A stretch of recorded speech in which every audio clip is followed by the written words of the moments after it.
In 3. We'll do it live. Nice. All right. Well, hey everyone, and welcome back to the. Who's got the background noise right now? You wanna mute your mic while we do the intro real quick? You know what I'm saying, dude? I don't know what you're talking about. Do you hear a kid or something? Yeah, It is a kid. Yep. My bad. All right.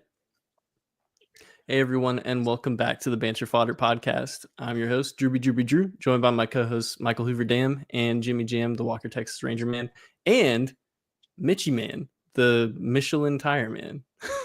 Yeah, That's you? That's him. It It's is. the one and the only. sponsorship needed. I knew you looked familiar. You were on the car I saw. That's how I know. Yeah.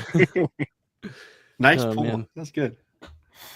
That was Thanks. very nice. Well, we're here.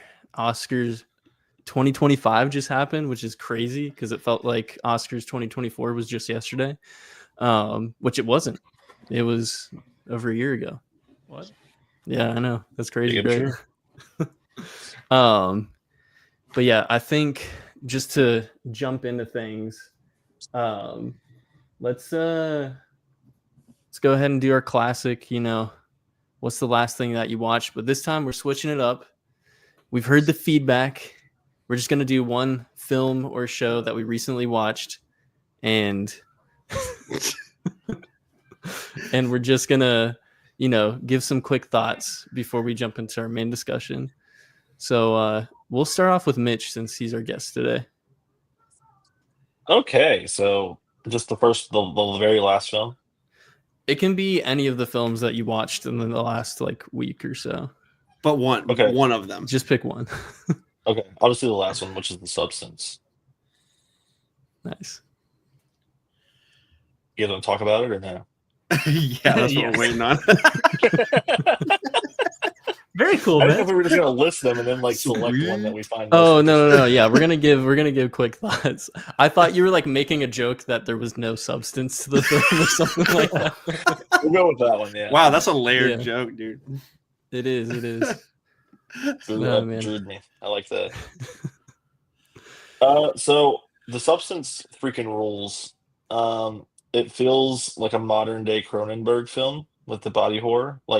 And that's not just because it is body horror. It legitimately feels like a Cronenberg film. The absolute otherworldness of the film of the movie, which it also has Lynchian vibes, which Jim will appreciate when he actually gets there. It and is on probably my. find It it is in one of the yours. ones that I do genuinely want to see. Oh, it's so good. You probably want to see Conclave before, but that's a whole other story. But yeah, it's a movie that when I walked out of the theater, I was like, there's a world in which this movie is elected as the best picture of last year. And I'm just glad that we live in that one. Because that movie freaking rules. And I'm genuinely surprised that it got nominated. And when you see the movie, you'll completely understand why. I'm sure the body horror is enough of a flag of I can't believe this got nominated. But it's Right. even more dystopian feeling once you see the actual movie. It's also weird because the Academy famously doesn't really nominate horror, so it's all right, fellas, not This only is it horror, but we've gone body horror. Yeah, it's pretty crazy because obviously we've had stuff like Silence of the Lambs nominated, but that's so far and Yeah. distant from something like The Substance. I mean, obviously I haven't watched The Substance yet, but I know that it is pretty gnarly with the body horror. So I mean, they showed some of the makeup, so I'm yeah, that's Pretty nasty. If It it's is pretty anything nasty. like Conan's skit, I'm in. Yes, it is exactly like Conan's skit. Oh man. Yeah, awesome. I can't wait to watch it. I hope that it hits a streaming service soon because I missed it in theaters, sadly. I don't know if it already is, but it probably is going to be a movie because that's Okay. who published the film. Gotcha. That would make sense. That's like the one service that I haven't like ever like tried out, but I know it's awesome. They've got a lot of really cool stuff there. Shout out Q.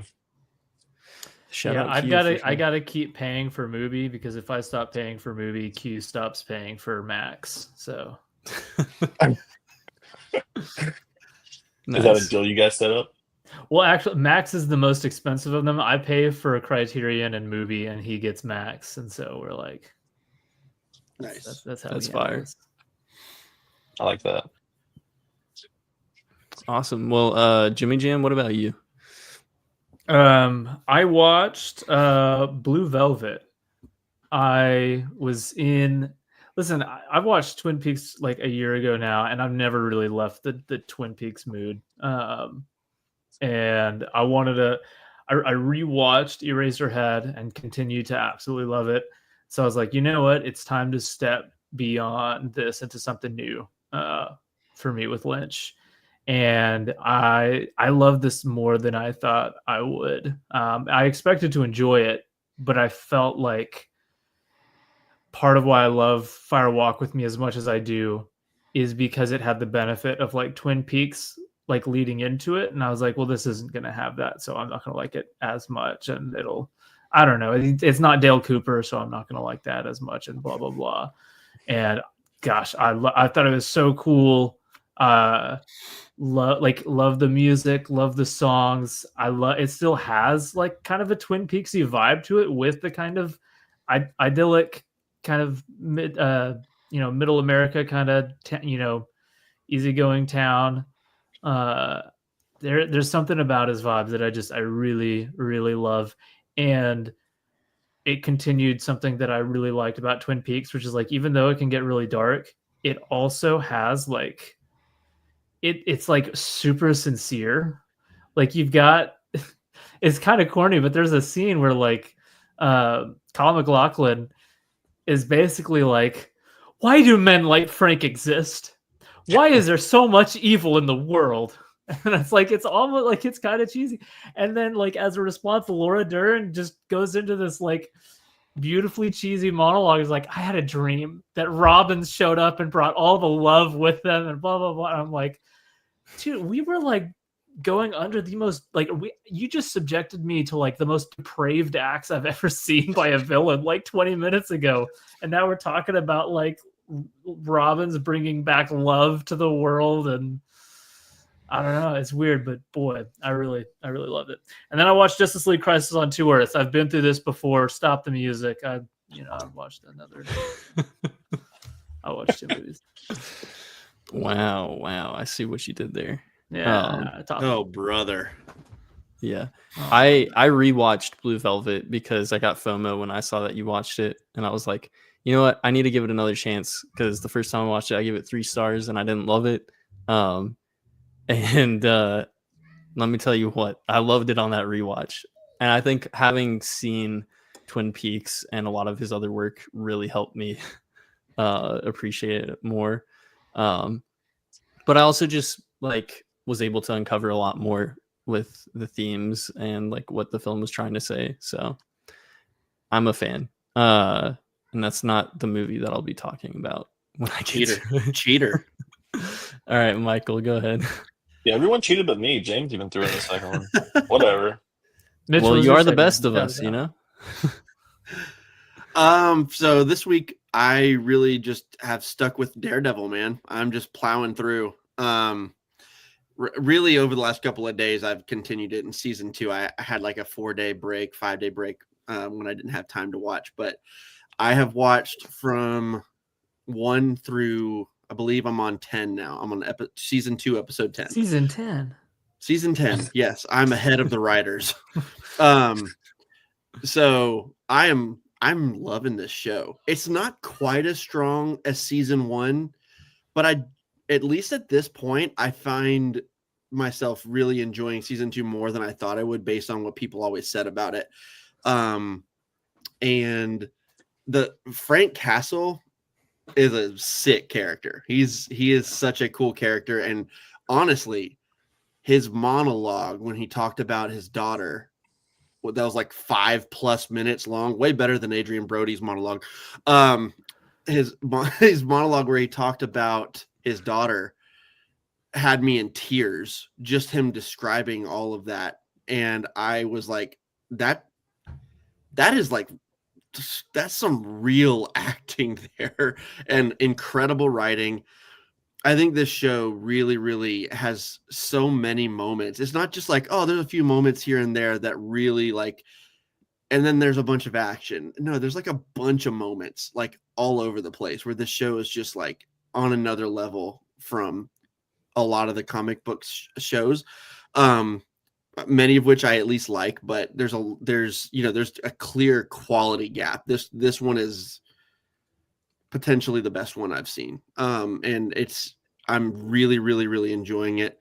And it's also frustrating me, which it's supposed to do in the way that Spider-Man is frustrating, because you just want him to be happy and you just want him to end up with, whatever, MJ in the original trilogy. You just want you want them to be happy and be together, but that his life is so complicated, and being with one person would actually complicate things and make that person in danger. And it's like a very similar feel to me, but I love when superhero stuff does that. I love when they make the hero aspect of things, especially this one. Daredevil is definitely a different kind of thing, because it's like, is your hero even a hero? I think I love that aspect of the show, and I'm really, really digging it. And now I'm getting into the stuff with the hand, and so I'm curious how I'm going to feel about that. But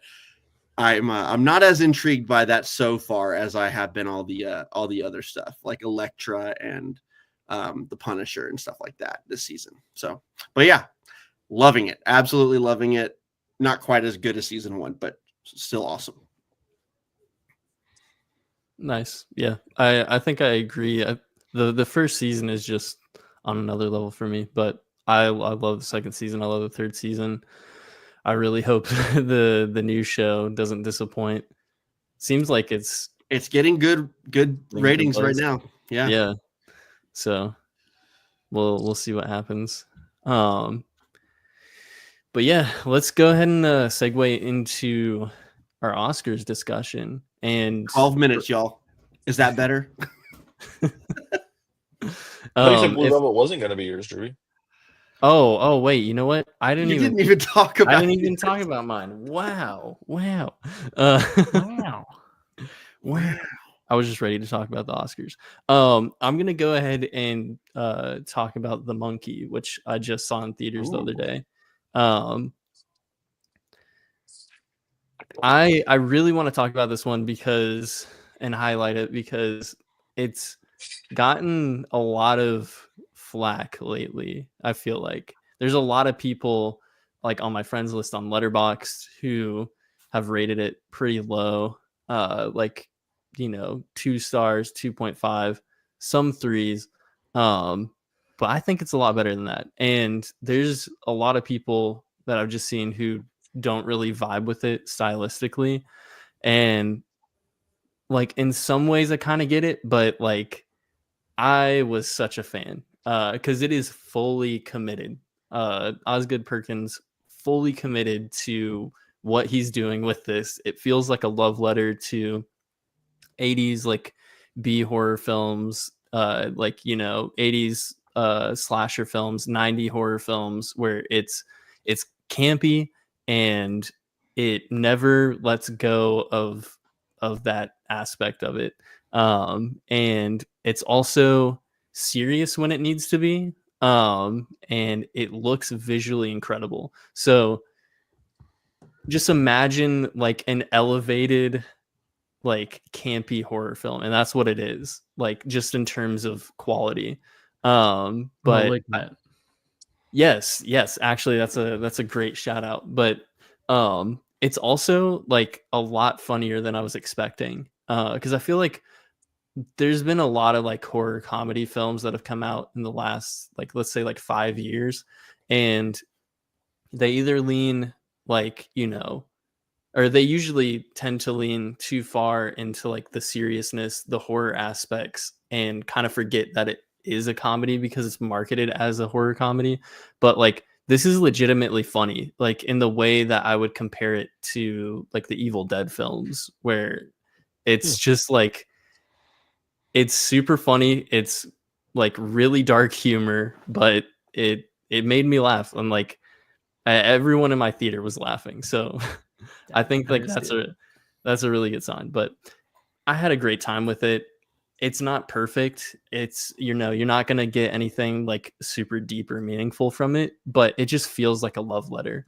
And that's because that's exactly what it is. And also oh, what's his name? Theo, the lead actor. Theo Vaughn.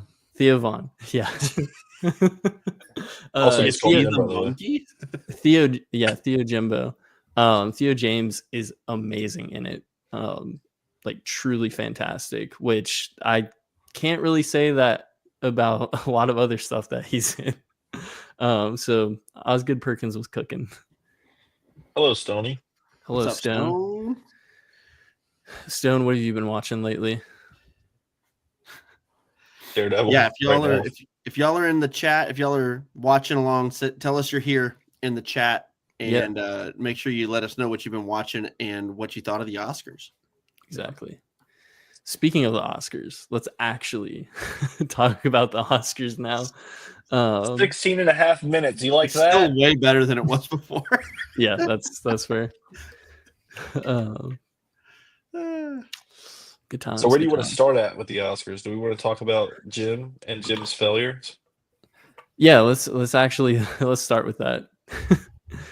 So the Brutalist sucks, and the Academy agrees. The Academy agrees. No, I don't hate the Brutalist, but I actually really like it. It just feels like we hate it right now. yeah, that's fair. That's fair. I think we should just kind of like I'm curious. I obviously like kind of know where a lot of y'all lean on just the show overall, but like I'd kind of like to just start the discussion with talking about like our initial thoughts of like what we thought about like it as an award show. Cool. And I'm not just talking about like, you know, just the monologues and the awards themselves, but like, you know, Conan being the host and everything. So let's just like get some initial thoughts of what we thought about the show. Mitch, we'll start with you again. Okay.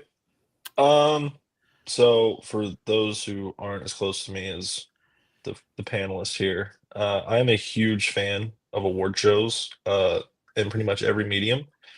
Video games are totally my thing, like the VGAs, not VGAs, TGAs. Goodness gracious. I'm just kidding, guys. I don't actually care about them. But seriously, I watch pretty much every award show. Like I watch the Grammys, I watch the Emmys, or the SAGs. So I was really worried at the beginning of the Oscars this year because it was 30 minutes of Conan doing like a USO show, and it felt like an hour long, and I was very worried about the rest of the show. But once we got past all of the fun little shenanigans we did and all the LA Fire stuff, which is important, and it wasn't as egregious as the Grammys was, but yeah.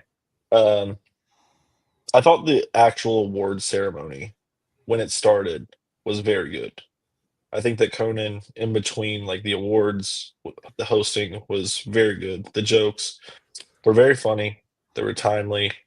There were some jokes that only Conan could pull off, which I really appreciated. And so I hope he keeps coming back. But I think that we should tidy up the beginning. Also, I felt like the ending, it wasn't rushed per se, but it felt like there was like no build up to it. And it kind of just happened. I feel like that keeps happening. It does, and it's not exclusive to the Oscars. The Game Awards as of late has really been lacking on its Game of the Year as well. So like I think it was 2 years ago now, they had Al Pacino come out and say the name of the game. And he just says the name of the game, and that's how it ends. It was It's the most honestly bizarre amazing. thing. So good. Yeah, I like see Oppenheimer. That's how all the final awards should be. Is you just an increasingly older Al Pacino just shuffles out onto the stage and says the name, and it like That would be cuts to black. amazing. it's. But yeah, overall, I liked it. I think that I did enjoy that some awards got like the back-to-back treatment when it felt necessary. The documentaries got it. The short lot there was a short, and then animated. So Mhm. those two going together, I think that just makes sense. Yeah. Yeah, I agree with that. And like I also will say I one thing that also really bothered me was like obviously like I know Adrian Brody like had the longest like speech in history or whatever, right? I did not like that they cut off the other like winners short. Especially because like they already went under like the usual like the award show usually goes on until 11 p.m. like Eastern time, right? I have a They whole rant, finished bro. they finished like under 15 minutes of that. They cut off Dune I think even twice in a more. row. Yeah. Which was crazy. Especially because one of those was for best sound and you're going to cut out them. Like come on, man.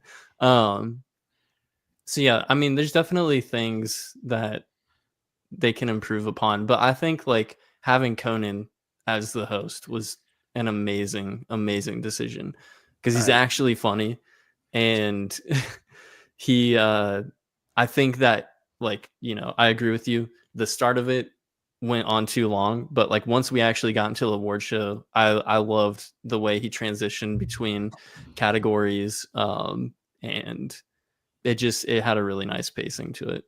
And When y'all say the start of it went on too long, do y'all mean his opening monologue? No, it's mostly like the bits that kept going one after the other. So like after this monologue, and like then there was the Sandler thing, which might have been just toward Sure. the end of the monologue. And then they did like this song and dance number about going on too long. And it's like, I get it, but like That's so Conan, dude. I know, but we're doing that at like 30 minutes in. I'm like, we haven't announced one single Yeah. thing yet. I personally loved all the Conan stuff. Like at the beginning, it felt to me like I could have actually just let this be the Conan show and we could do the Oscars tomorrow. like I'm kidding, but I loved Conan. I thought he did great, and I never once felt like it was dragging because I was so in on everything he was doing, including the appearance of the musician Worm from Dune twice. I'm all about that. So I thought Conan was an incredible host. As the night moved on, I thought he did a good job of just actually hosting as well, not just being funny. But I also, gosh, there are so many just really funny jokes I love, and I wish they would have been able to enforce if your speech goes too long, we're going to cut to John Lithgow being disappointed in you. That I wish they would have actually done that like multiple times. They should have done that for Brody instead of doing the musical cue. They should have done just that cut to him. Brody and Amelia Perez, the singers. Gosh. All right. Woo, the singing. Oh my gosh. But overall, I did feel that it was a good ceremony as well. I loved Conan in general. I think just pretty much everything Conan did, I was all about. I also feel what you're talking about, Mitch, about there not being build up. I almost wonder if they need to, like, this is just like my producer mind, like my producer hat is on right now. I'm thinking, what could you do to build it up more? I wonder if you don't show a clip throughout the night from each movie, but you do one sizzle reel right before that award. And it's just like a bunch of clips. It's almost like a trailer of all of these movies, like honoring them. And it's like 4 to 5 minutes long. It can be that long because you haven't done any of them the rest of the time. And that way you get this like big build up, and it's like okay, who's going to win out of these movies? And then you get the announcement rather than they just showed a clip for, I don't remember what the last one they showed was even. It might have been The Brutalist, but it might have been The Brutalist. I can't remember. But they just show one clip of that, and then they have the people come out and quickly say it. I feel like they could do something where they're all included at the end and not do it. It would save time in the rest of the show, and it would also build hype for the announcement. That's just a thought that I had about that one specific thing. So the thing about them showing some that like almost every like visual medium in terms of like TV and movies, every award show that they do, it's pretty much like that. But I wish they would do something that the video game awards do, which is when they're presenting Game of the Year, they have a live orchestra every year, and what they Yes. do is they blend the themes of of each game back to back to back, but they do it in such an intriguing way of they make it flow seamlessly, and they'll show like gameplay behind them as they're playing like the themes of the games. And if they did that for the music, I feel like it would be incredible, especially given like the amount of talent that's in Hollywood that they can get to hire to do that. I think it would just be impeccable. Sandworm, you know. Yes, Yeah, bro. please. Hire Make it a- Sandworm. Yeah, they He could wouldn't get play the Hans Zimmer. Brutalist, They though. could get John Williams. Like, Yeah. there's so I mean- many like amazing options. And yeah, I think there's something to that. I like that idea. Something like that I think could really help that last announcement be better. But yeah, I think, in general, the main issues with the Oscars still are annoying. Certain people get 30 seconds to 40 seconds of announcement of a speech, and then they start to get played off or cut off entirely, and then certain other people get 5 minutes or whatever. And I think that's really not. I don't think that's cool. And so I have a whole rant about that. We'll get into that later. But I thought it was good. I enjoyed the night, even though, I mean, it's a testament. I do think it was a good show because I haven't seen as many Oscar contenders this year as I had last year, and I had a good time with it. So bring back Conan every year. I agree. Yeah, Suck it, yeah. Kimmel's funny with Damon, and that's about it to me. Literally, that's it, because he is really hilarious funny with Damon. But or like unnecessary censorship. But Yeah. that's not even him. That's just his show. yeah. So I actually missed like all of the opening bits. I was too busy like shouting at Hulu. Ooh, I that's had ooh. one of the worst experiences. Because I'm trying to like log in. It's like, no, the Hulu app's not working. I'm like, okay, do I got to go to Disney Plus? So I went to Disney Plus, and I'm like, oh frick, I forgot. I tried pulling back on all my streaming services, so I canceled. So that I resubscribed to Disney Plus. Went to the Disney Plus app. Went over the Hulu tab. It's Hulu not tab there. doesn't do live. You have to actually be on the Hulu app. Hulu app is not working. I go to the computer. I'm trying to log in on the computer. Every single, whether I'm trying on my phone or my laptop, every single time I'm trying to do like, I would hit, all right, sign up 404, all right, log in 404, everywhere. It was, and I found out apparently it was just a Hulu thing, not a me thing. Like Hulu was just crashed. So then I'm like, all right, 1 week subscription for YouTube TV. Let's go. So I had to pull that number and cancel it right after. I was gonna say, make sure you cancel that because that YouTube TV is $80 freaking thing. crazy. Yeah, I only have it because my dad has it, and so I use it Must for be sports. nice. Yeah. Well, yeah, I set an alarm. I'm like, cancel YouTube TV. Very smart. I could do So a whole podcast ranting about YouTube TV, so we won't go there. So, but I was like fuming. I was so mad. I'm like, you stupid Hulu, you stupid, why is it like just so mad, like just unnecessarily angry. Really, it's probably the most angry I felt in quite a while over a stupid. I'm like, I'm missing the awards. Really quick, did you We'll hear? do it live. Did you hear that that Hulu also cut it off at the time it was supposed to end, so you actually couldn't catch the end of the show? And Which is weird because it ended before it was supposed to end, though, right? Like, Yeah. no, I don't think it Usually did. under like 11. Yeah, it was scheduled to 11 and it was like 10:44. Oh, I thought it went over. I just heard it cut off at the time it was supposed to end, and there's not a replay function on it. So you can't even go back and, man, Hulu, you had one job to do. Like, wow. I knew I had heard it cut off like at the Best Actress speech. But yeah, I'm pretty sure though they came in under their allotted time. I'm almost positive. But yeah, like they dropped the ball like all across the board. So I hopped in as they were getting ready. Fortunately, like that, I think that's part of why I'm glad he did such a long monologue, because I showed up, I'm like, what did I miss? And like, it's the first award. I'm like, I don't know how, but awesome. So anyways, yeah, I showed up at that point, and overall with the ceremonies, I really liked just as an award show, I like this one a lot. Just completely agree on. I think Conan was a really good host.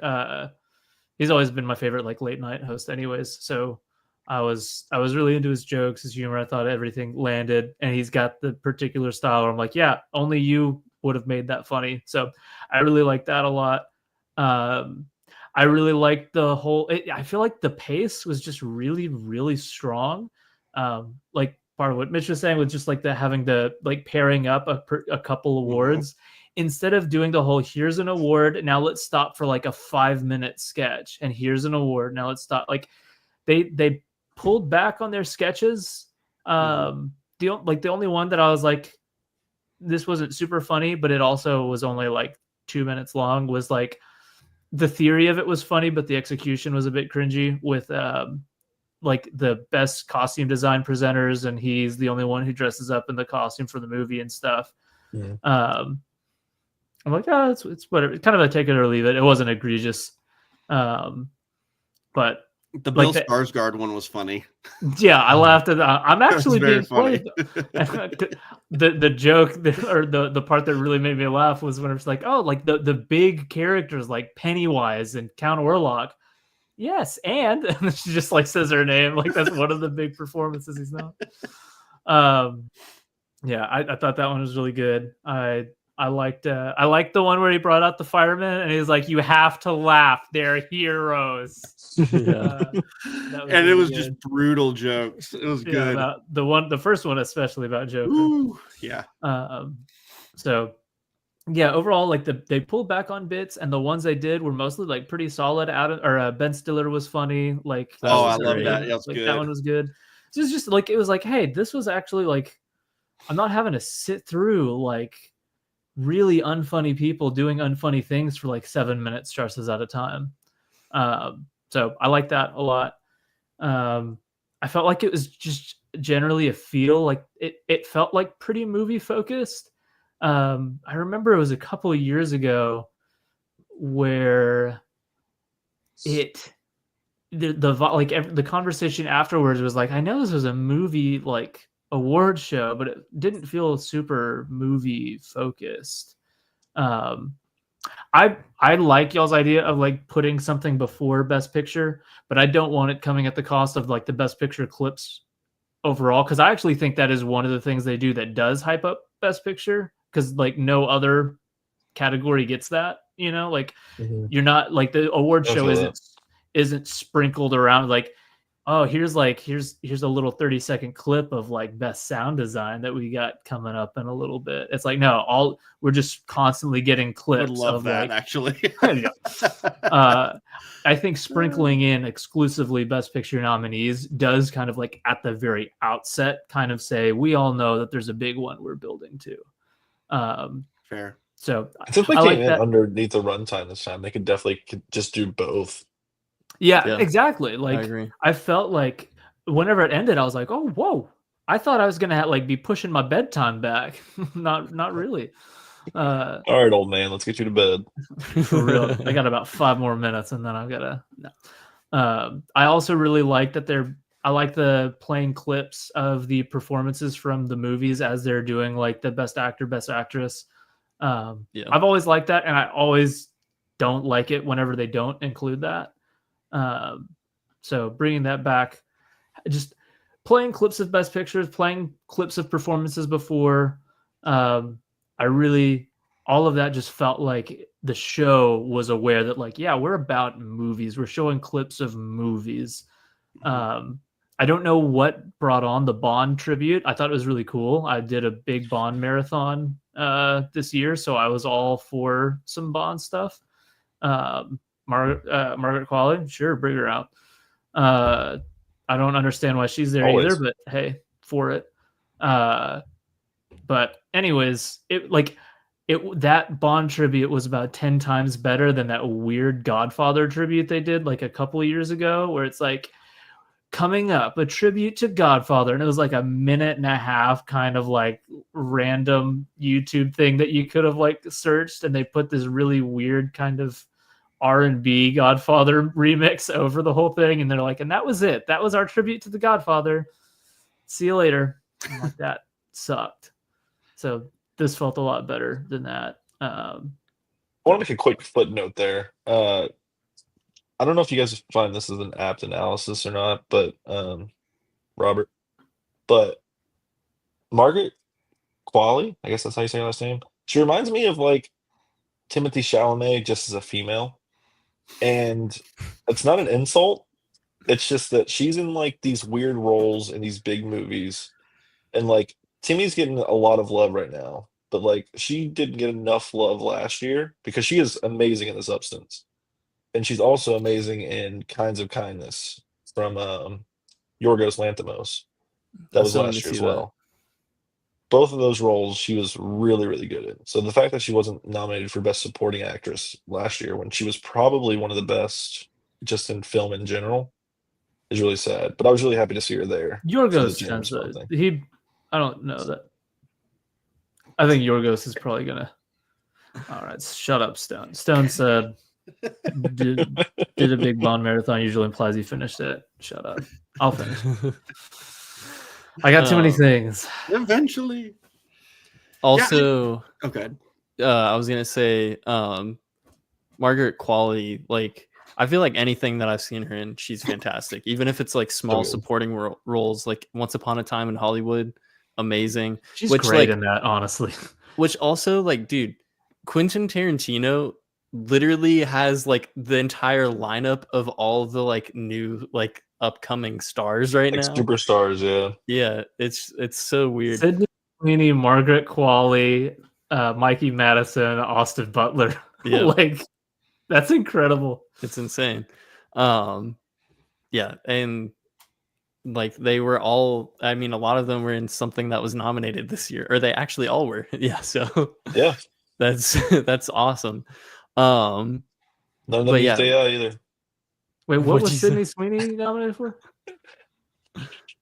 She was just there. She wasn't nominated for anything. No, yeah, she was nominated. She was there.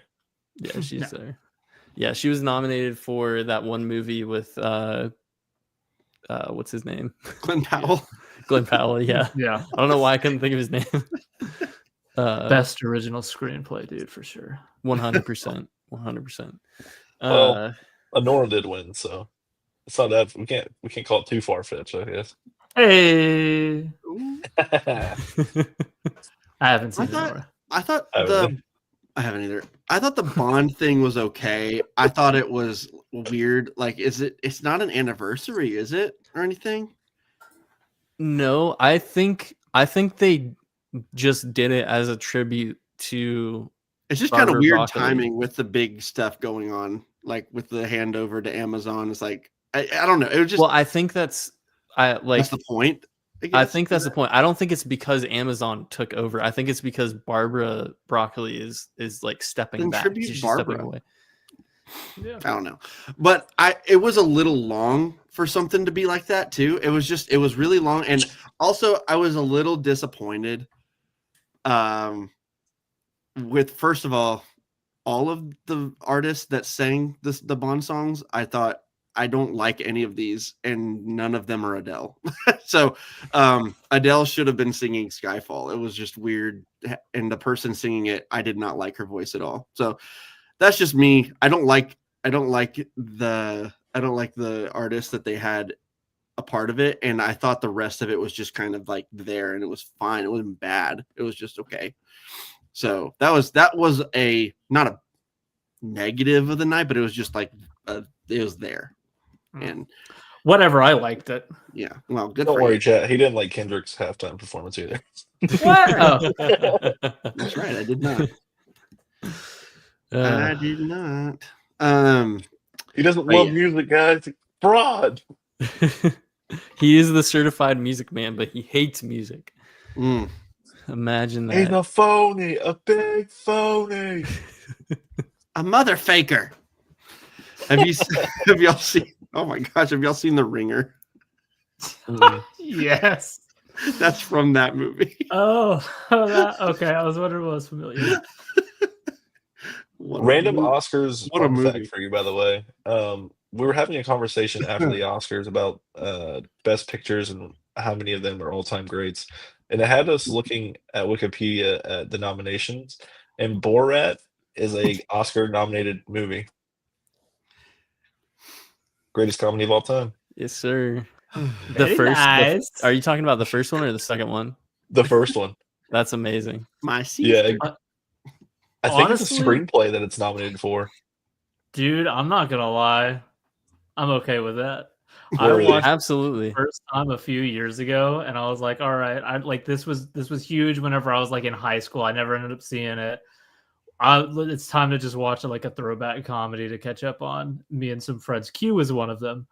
Nice. And we were like in tears watching that. I had no idea it was going to be as funny as it is. What, for some reason, like when he just sits down and he's like, "Oh, king of the castle, king of the castle," I was like crying, I was laughing so hard. Yeah, I ended up loving that. So, dude, I'm pro that nomination. Very I nice. saw that when it came out, but I probably shouldn't have. But it formed my my sense of humor, and for that, I'm forever grateful. It feels like a like the precursor to like Nathan for you and like all the stuff that Nathan Fielder does. I know there's like 100%. other stuff. Like there's that one other really big show that I can't think of the name. It's like a very like similar concept. Punked with Ashton Kutcher. Yeah. Yeah. Are you talking about the Tim Robinson one or no? No, not the Tim Robinson one. It's like a show that where they're like pranking people. I can't remember what it's called. It's like right on the tip of my tongue. But Impractical yeah. Jokers? I'm trying to yes, Impractical Jokers. Yeah. Yeah. Great show. Those guys make me cringe, man. Whew. What? No. Like they're great. It's Oh. I'm uncomfortable watching them because they're great. But The bingo one is legendary. I haven't seen all of it. There's a lot, but I haven't either. But it's good. It's good They're really funny. Indeed. But what do we want to All get right. to now, boys? Yeah, everybody seems pretty on the ceremony. Yeah. I thought Yeah. it was good. It was a good ceremony. Yeah. And I agree with like what y'all were saying. Like, you know, there's a few notes. There's a few things they can work on. There's always and going to be. improve. There's always Yeah. going to be. Yeah, for sure. I do. By the way, I do like that they didn't do a bunch of musical numbers like for all of the original best original songs, right? They didn't do that, right? They I just remember. They like they- didn't. I like that when all of them are bangers, yeah. but not when they're not all bangers. Right, And I and don't Like, think they most weren't years- all bangers, so Most years they're not going to be all bangers. Yeah. But I don't think there was a banger this year, was there? Was there one good song that you found yourself listening to this year? they Wicked probably would be the banger. I don't think it was even nominated for a song, was it? No, No, I'm pretty because sure- it's all from the. It's not original. Oh, Yeah. In the movie. Yeah. Gotcha. But they did part of that right at the very beginning. I actually did miss Yeah, that. which was Do a great. live performance. It was Opening awesome. with Ariana singing Over the Rainbow was genuinely I'll have to go back and fantastic. watch. I actually did miss that. I tuned in right after. That was the very Yeah, first check thing it was out. her singing Over the Rainbow, and it's good. She's great. She is. She's unbelievably talented. I It's always kind of scary. yeah, I've always been super impressed by. I don't love her like albums very much, but when she just sings, it's like she's so freaking good. Like it's incredible. And so her doing Wicked makes a ton of sense. And I do still want to see Wicked. I don't know. I know it's got mixed reviews or whatever, and a lot of people love it though. But I'm down to I still. don't think it has mixed reviews. I think that's what was so surprising. Is it like debuted to like 95% or something? Like, Well, it's like it does feel mostly positive, but also like I do still feel like there's a lot of like, yeah, but why is it here at the Oscars? Like, there's a lot of like, okay, it's good, but it's not that good. And so I'm curious where I'd land on it. Because I'm not a previous Wicked fan either. I've never seen it. Neither was I. I'm a big Wizard of Oz fan, but I wasn't thrilled about the casting of Wicked, and I had not seen Wicked. I hardly knew anything about it, so I wasn't very excited. But my girlfriend went and saw it opening week, and she came back and she was like, "You'd like it, trust me." So I was like, "All right, let's go to Alamo. Let's watch it. Let's have some fun." Because Alamo always does like theme menus and stuff. So we got like some kind of like mixed drink, and it was awesome. Did y'all like? Sorry, I didn't mean to cut you off. No, it's okay. I was talking about drinks. Did y'all like? Did y'all see In the Heights? No, I haven't seen it yet. So that one was directed by the same director as Wicked, which I actually thought he did some pretty sweet stuff as far as translating a play to a movie. He actually did some pretty cool stuff visually. And so I thought that was a pretty cool get as far as a director goes. So I actually do like the thing that I've seen this director direct. I am biased a little bit because even not having seen Wicked, he has no business getting nominated when Denis did not. So I'm a little bit peeved, just a little bit at him. He didn't get nominated, though, did he? I don't think he was nominated for Best Director, was he? For Best Director? Yeah, he did. Did he not? I don't think I'm so. almost positive he was nominated. I think The Substance Maybe was the I'm last wrong. one. I thought he was. The Substance, Amelia Perez. Was I thinking another award? I might have been thinking another award. Yeah, he didn't get nominated. Okay, good. Okay, well, that's good. I think for some reason I was getting him. This whole agenda. His foundation is a lie. I guess so. No, but there was another award that he won. Like he won Best Director for something, and it was yeah. What? Was it at the Tonys? That was what was so wild is he won for Wicked Best Director and he wasn't even nominated. Yeah. Yeah. Incredible, honestly. Yeah, I think that was it. Maybe I was just afraid he was going to get nominated, and in my mind he definitely was. But yeah. Anyway, I'm going to see Wicked because I do like what I've seen him direct. As far as musicals, it's not Lin-Manuel, but I've heard good things about In the Heights, and I remember when the trailer came out for it. Like I wanted to watch it, I never got around to it. It was just one of those films that escaped me. I want to watch that. Oh, good. No, you go. No, you go. Okay, yeah. Let me cook. Oh, good. I think that like everything that I've seen from In the Heights compared to Wicked, I like a lot more visually. I still like. I am gonna watch Wicked whenever it's gonna be coming out on Peacock in like 2 weeks, I think, or maybe even less than that. Maybe out now. I don't know.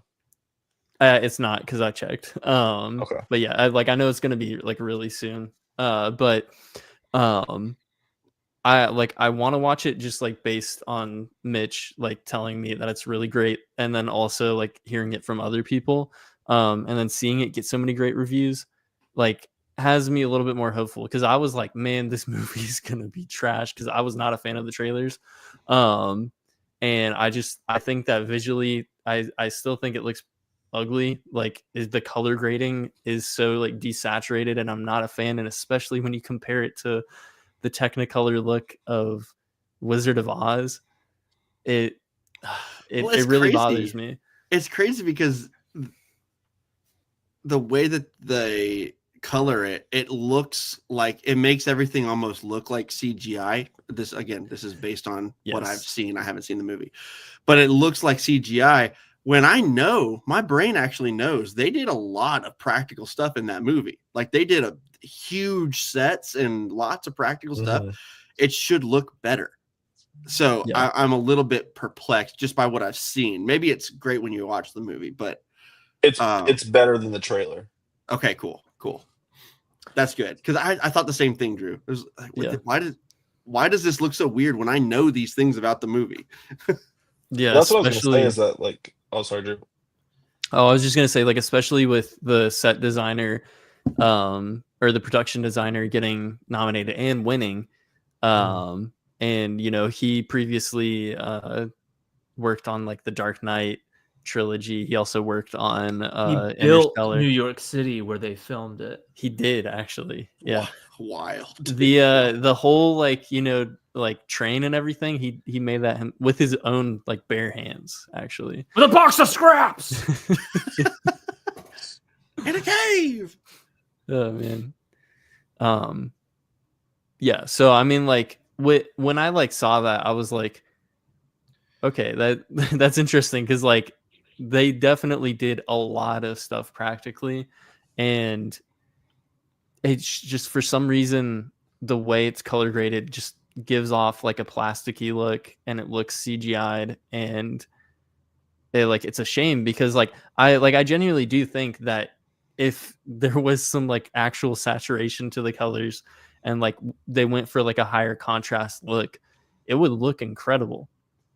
But it's just something about that like low contrast desaturated look for that film in particular. I'm not a fan just because there's so many like moving parts, and it's you can't really compare it to something like let's say like Asteroid City, where like that does have a desaturated look. It does have like a lower contrast, but it works for that film because they've got like the weird like cutouts and like like weird like Wes Anderson practical effects. So it's just, I don't know, like it doesn't work for me. But I'm still gonna go in open minded and hope for the best when I watch the film. I'm sure I'll enjoy it. I know I will.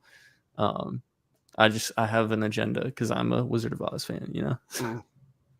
So I watched Wizard of Oz like right before we went and saw Wicked again, and I remember again like I was not a fan of the casting. I didn't think that like any of them were going to wow me whatsoever. Like going in, I thought the trailers didn't look very good. Like they didn't sell me on this, and the only reason that I went and saw it was because Jax told me that I would like it. So I was like, you know what, I'm gonna do it. All right, and I cried like 2 or 3 times. The movie looks better visually than it did in the that I remembered in the trailers. I'll have to go back and watch it obviously at home. Like projectors at theaters are obviously different than home release. Oh But yeah. there are still concerns like the train, like that takes them to Emerald City itself, like the flying monkeys and stuff like that doesn't look good. But I can overlook some of that stuff when like the emotional resonance is there, and I'm caring about the characters and whatnot. And For like sure. Yeah. For sure. Ariana and Cynthia are both incredible in this movie, and Cool. like their Oscar performance is just as good as they are in the movie. Sweet. Yeah, I feel kind of similar where like I saw the trailers and I was like, this is going to be one where we all dislike, right? And then I remember when the scores came out and it was like 95. And I was like, whoa. And then all of a sudden there was like, this might get nominated. And I was like, what? And then Mitch Yeah. saw it and loved it. And I was like, I feel like we usually share tastes pretty similarly. So I feel like I would probably love it now. So I haven't seen it. I also just I haven't seen this. Hasn't been the best year for me at theaters, but Me neither, man. it does look like it. I am now more convinced that it would be one that I'm going to enjoy a lot more than I thought based on trailers. So Same. I also didn't know that as a wanna part watch it. 1. So like when the end Yep. hit and it was like, do we continue? I was like, what? What? Yeah. All right, part 2. If you don't get nominated, we all know which is better. And part 2 releases at the end of this year, so they like filmed them back to back. That's something I do want to bring up to this conversation for the Oscars thing, is that to bring it back to Oscar related discussion, I suppose. One of my biggest problems with the Oscars this year is that it's so back-ended and back-heavy that it's kind of ridiculous. Dune is the earliest film that came out last year that is nominated, which is early March. Yeah. think so. And I think that it that ended up actually- hurting it. I think it released like late February. It could be, yeah. Yeah. So like the first quarter of the year, and then the next movie I think was September. And then so Nickel Boys didn't get a traditional release. It got the Amazon because it's an Amazon movie.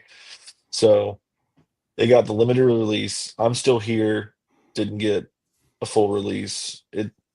Amelia Perez is a Netflix movie, so of course it didn't get one. So like a handful of these movies are only getting small windows in theaters. And then like The Substance, I don't think opened everywhere. I could be wrong on that. I don't know if it did 4,000 theaters. It opened all the way here in Arkansas. Okay, that's impressive. I didn't know y'all knew what movies were over there. Yeah. We I thought we got were banging theaters rocks here. together still. Make hand shadows on the wall. Just kidding. Arkansas. Napoleon. Sometimes I lose like track of like some of these movies, like Nickel Boys. I thought would have been surely like a bigger release than even like the limited release that it got. But like I'm super fortunate to. It's really good. That's my second most recent watch because I watched it and then The Substance back-to-back days. Mhm. Another great movie that does really cool things that I don't want to talk about because I want you to experience it firsthand. I saw just because they kind of highlighted some of the point of view shots or whatever that they were doing, and I thought that's super cool looking. Most of the movie is shot that way. It's perspective based. Wild, man. Yeah, it's so cool.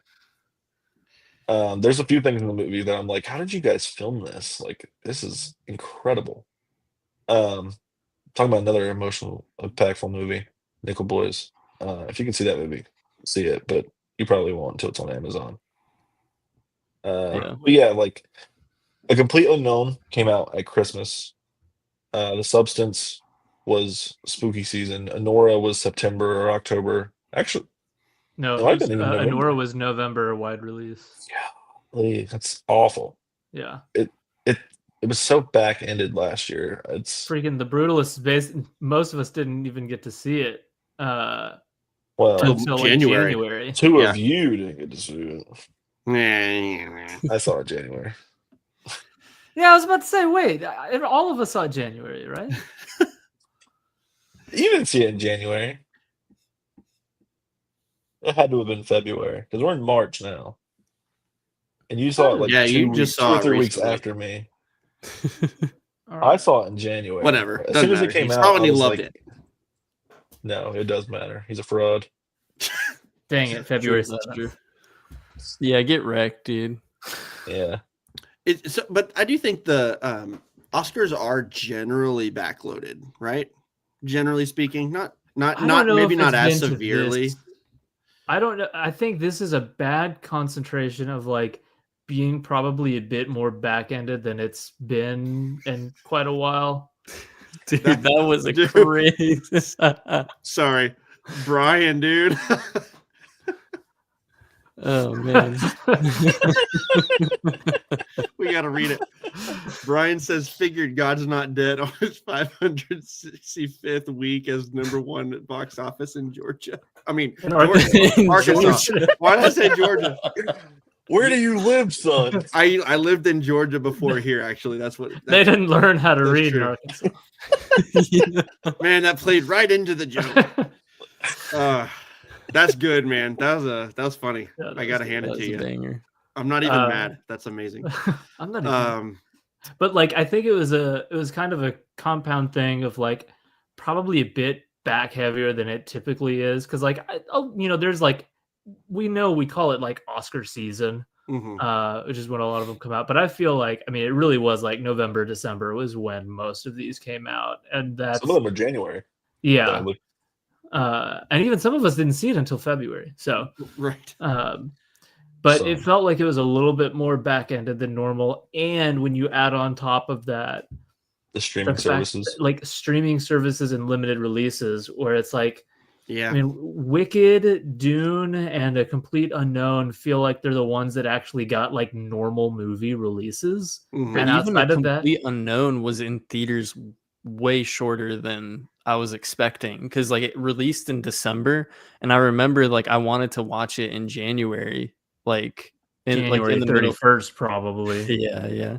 No, but like it was gone so fast. Do But we know like who owns Regal, like the theater chain Regal? Because it has not left that theater chain. It's still playing. Mr. Today. Regal. That's the only theater near me that's still playing it, but it's legitimately not left the theater. That's It's wild. awesome. crazy. Yeah. Big Bob Dylan community over there. Yeah, it's like the God's Not Dead of North Carolina. We love it here. Right. But I think all of that together does kind of like point towards like Mitch's point, which is just it between the weird releases of like streaming movies that just like, I mean, if it comes out on streaming, you don't get the whole like release window thing of like, that's the new movie, blah blah blah is just dropping. And the sorry, a cat is coming into my room. So I don't know, it just feels like, man, we got so few movies actually doing the whole big release thing, which isn't fun. And with foreign movies, you expect that, right? Like the Zone of Interest last year. Sure. It didn't come out till January, much like The Brutalist, but it's usually like one or two. But this year, it feels like much more, like at least like maybe even half of the movies didn't get like a traditional release. Yeah.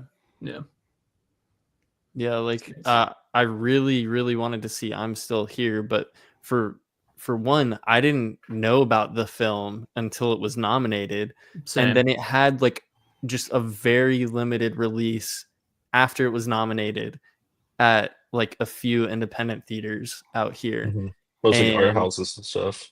yeah, and it was just like for a few days, so like I didn't even have a chance. It was just like a few showings, so like I didn't even get the chance to watch it, which sucks because I know I'm gonna freaking love it. And It's phenomenal. Yeah, I've heard so many good things from you, from other people. It's high on my list for like James. That looked really weird. It's high on my list for like best picture nominations, or just like nominations in general that I missed that I haven't seen yet. Oh wait, I gotta go this way. He's eating his shelf.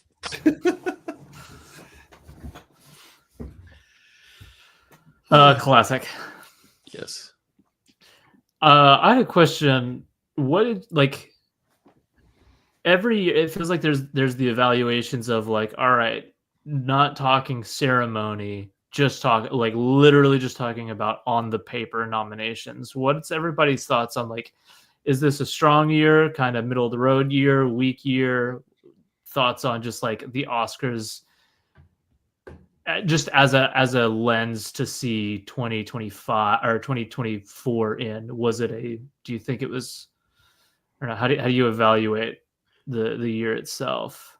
It's hard for me because the movies themselves, we just talked about, they had such a limited release. A lot of them did, and some of the ones that didn't appeal to me as much as last year. I felt like last year was so incredibly strong. By last year, I mean 2023. My top 10 of 2023 is insane. I mean, it's incredible. And a lot of those were nominated for stuff, including Best Picture. And I didn't have that same experience with many movies this year. Part of that's just because I didn't go to the theaters as much. Part of it's because I just didn't, what I did see as far as trailers goes, I wasn't as interested in seeing. And so there's definitely some that I am interested in that I did just miss. Like I want to see Nickel Boys, I want to see Wicked and stuff like that. But in general, I just felt because of that, that's my background with this year. I wasn't as engrossed in the ceremony this year, because even though I enjoyed it quite a bit, I wasn't as like invested because I didn't didn't have a past lives that I was rooting for. I didn't have an Oppenheimer I was rooting for. I didn't have. Yes, you did. You had your Dune Part 2 that you. Oh yeah. I already knew it was getting snubbed in many things, so I was already pre-pissed. So last year I was like really hopeful that Oppenheimer was going to win, and it did. So, so it was a different thing with Dune 2 because I still am. It should have won. Should have won a lot of things, but True. But again, even me saying that, I didn't see a lot of the movies, so can I really even say that? But Denis should have been nominated. That's ridiculous. But all that to say, this year wasn't as strong for me, but there's a lot of factors there, so it's kind of weird. So, I think that it's not as strong as 2023 for sure.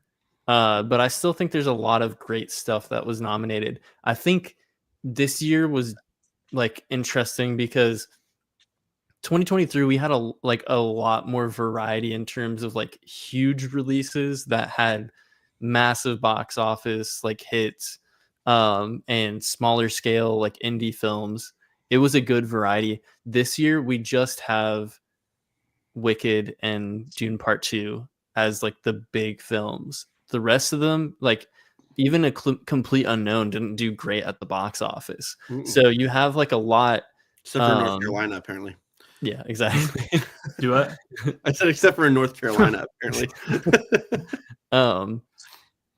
Like all the other films, like even if like some of them did well at the box office, like for their respective budgets, like not a lot of people are like going out and seeing them. And it's like part of the problem is because they've had such limited releases, but like I feel like this year is it's a lot heavier on the indie films, which isn't a bad thing. Like I love when we get indie films that get some love. I mean, like, you know, Parasite winning Best Picture in 2019, that was huge because not only was it one of the best films that year, and it can be argued that it is the best film of that year, but it also was a small budget film. It was an indie film. It was a South Korean film.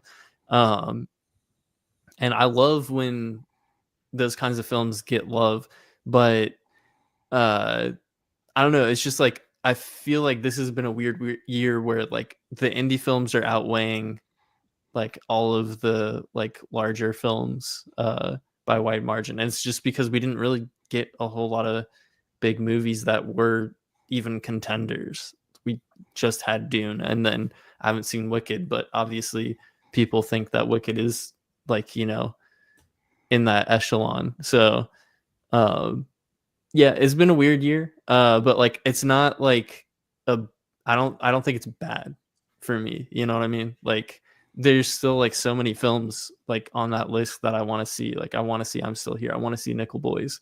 But I think a lot of the problem with that is just these dumb limited releases that they keep doing. Like if you want to like get more buzz around your film, like actually give it a wider release and market it, you know? I think the problem there is just marketing budgets for some of these. Like, some of them literally can't. How much, you know, I'm Still Here is actually able to pour into. Yeah, for sure. Like, how much ROI can you promise, like, marketing a Brazilian film, you know, to like Cinemarks and Regals and stuff? So I think that's why I actually really do appreciate the theater chains that take it on themselves to say we're doing Oscar weeks before, which means like this, hey, you might actually get to go and see I'm Still Here over at like a theater chain over here. So I really like it when they do that, just because, again, if it is going to be indie movies that are nominated with like smaller budgets, it's like there is, I guess, a blame, but it's hard to like place blame because it's like, I'm like, if you don't have the money to market it, then you don't have the money to market it. So the Oscars is your marketing, really. Yeah. So and go ahead. No, you go ahead. No, mine's gonna be long-winded. You go ahead. Okay. I was gonna say, like, to your point that like the Oscars can be like the marketing, that like I think that's great. I actually agree with that. Um, and that's when I think, you know, these studios should be like, hey, let's actually get these into theaters. Like, they should not still have like stupid limited releases after they've gotten nominated. Like, that's insane to me. And if they are going to be limited, like, at least put it on a streaming service, because like a lot of people don't get the chance to like watch any of these best pictures when it's so closed off like that. Yeah, And that'll run up against Sean Baker's whole speech is go watch your movies in theaters, dang it. yeah, Best speech of the night. Which Yeah. is like Well, there's a couple of good ones. Like I have a love-hate relationship with the idea of putting these on streaming services so close. Like, if I like it if it's like a Dune Part 2 where like, yeah, this came out forever ago, so of course you're going to be able to catch it streaming. Yep, agreed. But I much prefer the whole, like, the theater chains that are like, yeah, we're showing all the Oscar nominees throughout the weeks leading up. So you guys touched on a lot of things, and I echo a lot of the problems. I guess just more freshly, since we're talking about it, for the movies that like, so Nickel Boys is owned by Amazon. After a few days of them getting your rent money, they're gonna put Nickel Boys up on Amazon Prime. You know, Amelia Perez is already streaming on Netflix. It's a Netflix film. Max has HBO Max, whatever, has Dune for a while. If you're not going to put those in theaters for longer, you need to market them better than you did. I have no interest and had no interest in seeing Amelia Perez. I don't think that it probably deserves to be up there with the other films, even Wicked, which is probably a hot take for a lot of people, but I loved Wicked. To go back to your another point of like the marketing, I kind of touched on it right there. I think like I'm Still Here doesn't have the marketing, but I do think that chains should have took a bigger swing at it than they did. Um, I remember I saw Parasite and I saw Drive My Car, which are both foreign films that won at the Oscars, and I got to see them because I live close to an Alamo Draft House, which it's a big chain, but like it's not everywhere. So it's in your major cities or along the coast. It's you won't find them obviously. Well, actually, I think Arkansas just got one, maybe two. I can't Did remember. we? I think so. It might be like north. We didn't in West. Little Rock, but maybe One more theater to show God's Not Dead in. Welcome It back, probably everyone. is in Northwest, honestly. That's yeah. But yeah, But, it's good. Our Cinemark here did have a Oscars week, which is cool. That is cool. I didn't know Cinemark did that. We have one here, but I live closer to a Regal who does it. And I wouldn't have seen I'm Still Here without living close to an art house theater. Um, it was playing it actually played all the foreign films. I just wasn't able to see it because it's about like a 30-ish, 35 minutes drive. But I got to see I'm Still Here before, but because of the Oscars is the reason I knew about it. Which I think is an indicator of where 2024 was movies wise. Whereas, like, we talk about past lives, we talk about the zone of interest of last year, but even though those are some of the best movies that came out that year, we also had Oppenheimer, Killers of the Flower Moon, which realistically they weren't going to win any of the major categories over those films, and we knew that going in, but we didn't. Well, we thought we might have known with The Brutalist, but as we come to find out, wasn't as an indie darling as we all expected it to be. And even that movie wasn't, that's an A24 film. And the fact that it didn't come out until January of the following year. It's because A24 picked it up to distribute it, but it wasn't Later. Yeah. Oh, That okay, is I did not true. know that. Yeah. That's still annoying. Why did you take so long, A24, to get a great movie? Um, oh man, I lost my train of thought. Hold on. Oh, just the fact that like we haven't seen a movie like The Substance ever nominated in a major Oscar. I think the closest one that I can think of off the top of my head would probably be The Exorcist in terms of like not gross, but just like against the norm in terms of like because when The Exorcist came out, obviously it was a huge deal. Like people like ran out of theaters, were getting crucified in the parking lots and shit. The 70s were wild. But anyway, but in all seriousness, like we haven't seen a movie like this nominated in a long time. We haven't seen, I mean, besides Drive My Car and like Parasite, well, maybe, but even those movies had theatrical runs to an extent. Like even Parasite had a longer run than I'm Still Here did. It feels like more uh smaller scale, and obviously the filmmaker is not as big as um Bong is. So who Mickey 17 comes out this week. Everyone go to the theater and watch that. I already got my Um, tickets for Friday. Nice. I pride myself in going to the theater a lot. I go more than anyone that I know, and I still didn't see the majority of these movies in theaters. Well, I did by the end because of Oscars week, and I think that says a lot also about where we are this year with the Oscars. Is that um, Dune coming out in again like February, March, and then the next one was September, almost October for The Substance. And like granted, I did miss a lot of things last year because I was taking 5 classes and working full time, so it's rough. But we still didn't get like the huge. We didn't have like. Let me try to think. Like in 2023, oh, another one. Poor Things was another film nominated. A movie that was great, but it still had no chance of um, like contending with Oppenheimer and The Killers of the Flower Moon, even Past Lives, in my opinion. But if it came out this year, I feel like it could have gotten even more love than it did the year before, just because of the competition was. You know what I mean? Yeah. You know what? Does that make sense?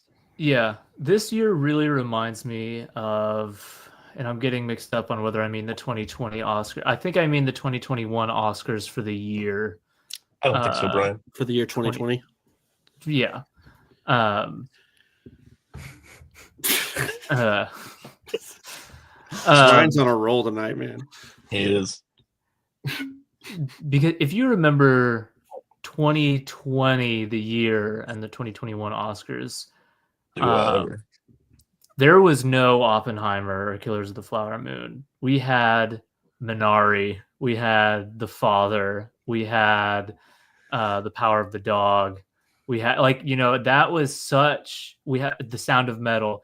That was such an like a ridiculously low budget indie year. Nomadland, the one that won, like there was the year that a movie as like kind of low key and indie as Nomadland, that was such a small scale awards, arguably even smaller than this, because again, we actually did have Dune and Wicked, and even though A Complete Unknown wasn't like a box office smash, it's still just like, yeah, it just carries the vibe of like this is a normal movie that normal movie go and see, and you're like, you could ask a guy on the side of the road, be like, hey, did you see that Bob Dylan movie? Oh no, I don't know, I might see it. I like Bob Dylan. Like, it's the kind of like it just feels like people have heard about it. yeah, exactly.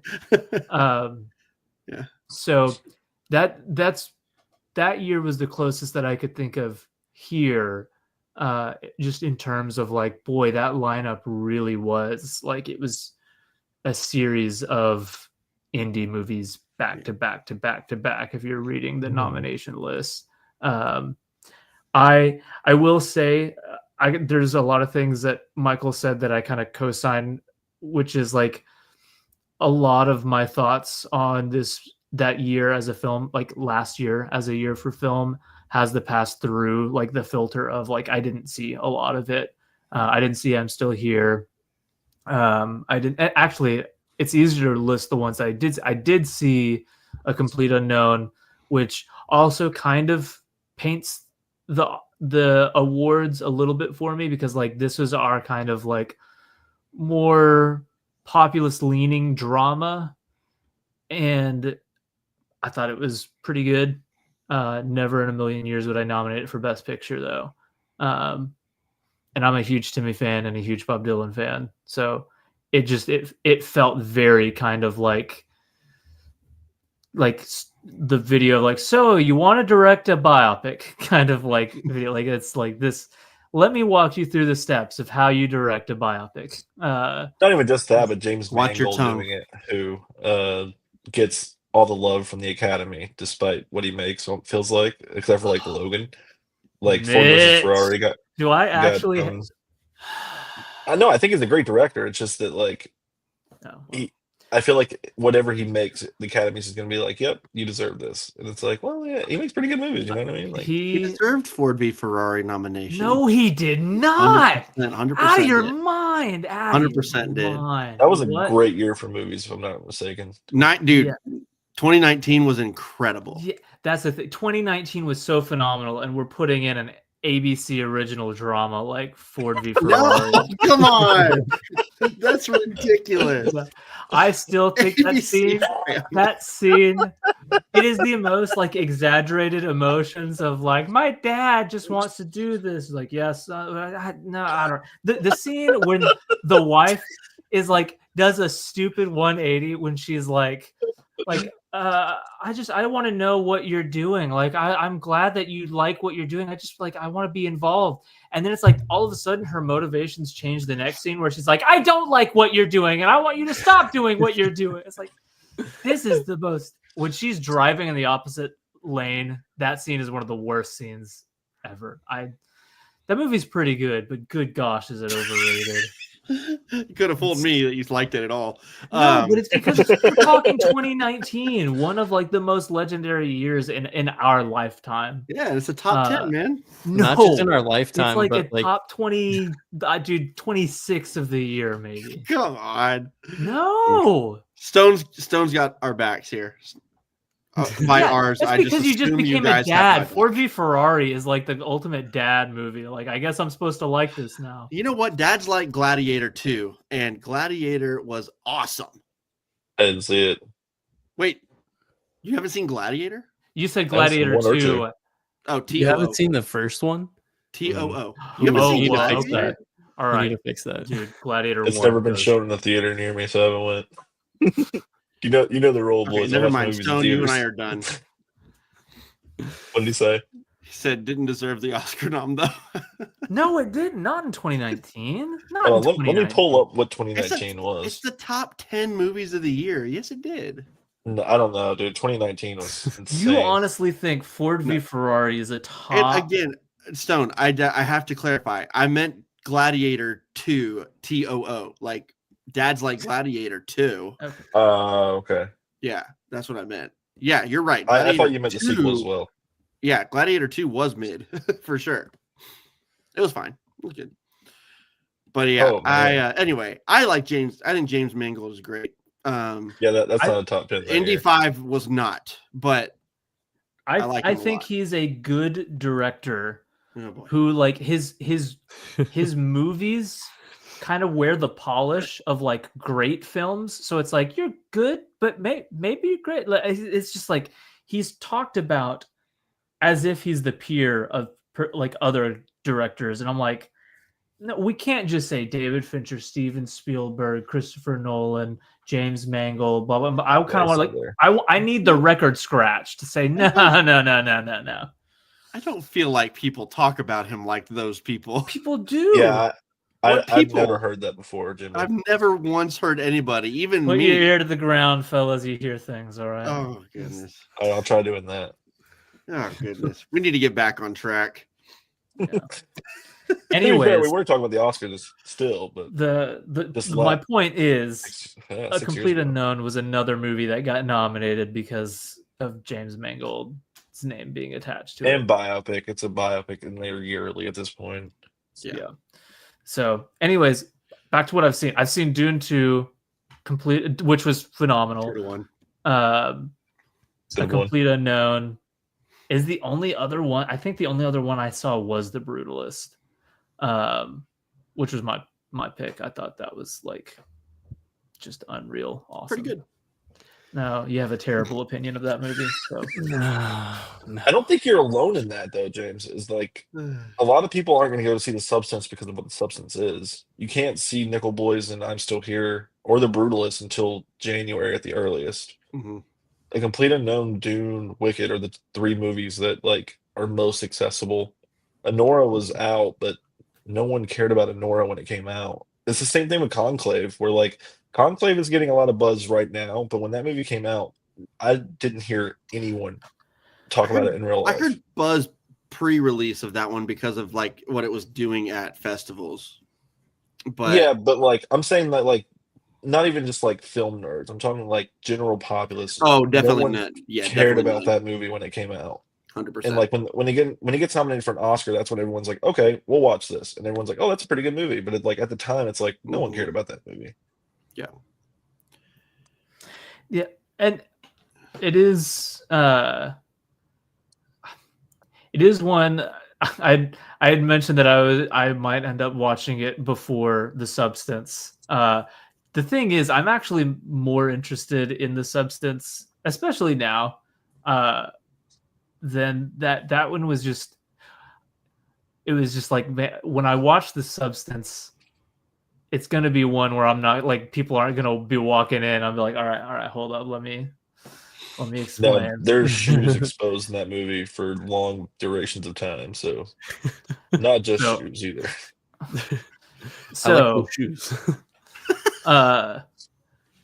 So the point is, like, I think Conclave has a really interesting premise, but it was one where it came out and I heard, oh, Conclave, like there's this really good Ralph Fiennes movie coming out. I'm like, or that just came out. I'm like, okay, cool. It sounds interesting. But like that was the buzz. It was like, hey, this really good Pope movie came out. Did you not hear about it prior to it coming out? Well, so like, I guess I kind of put all of that into one thing of like, there's this movie that's coming out with Ralph Fiennes. It's probably going to be pretty good. It's based on a book.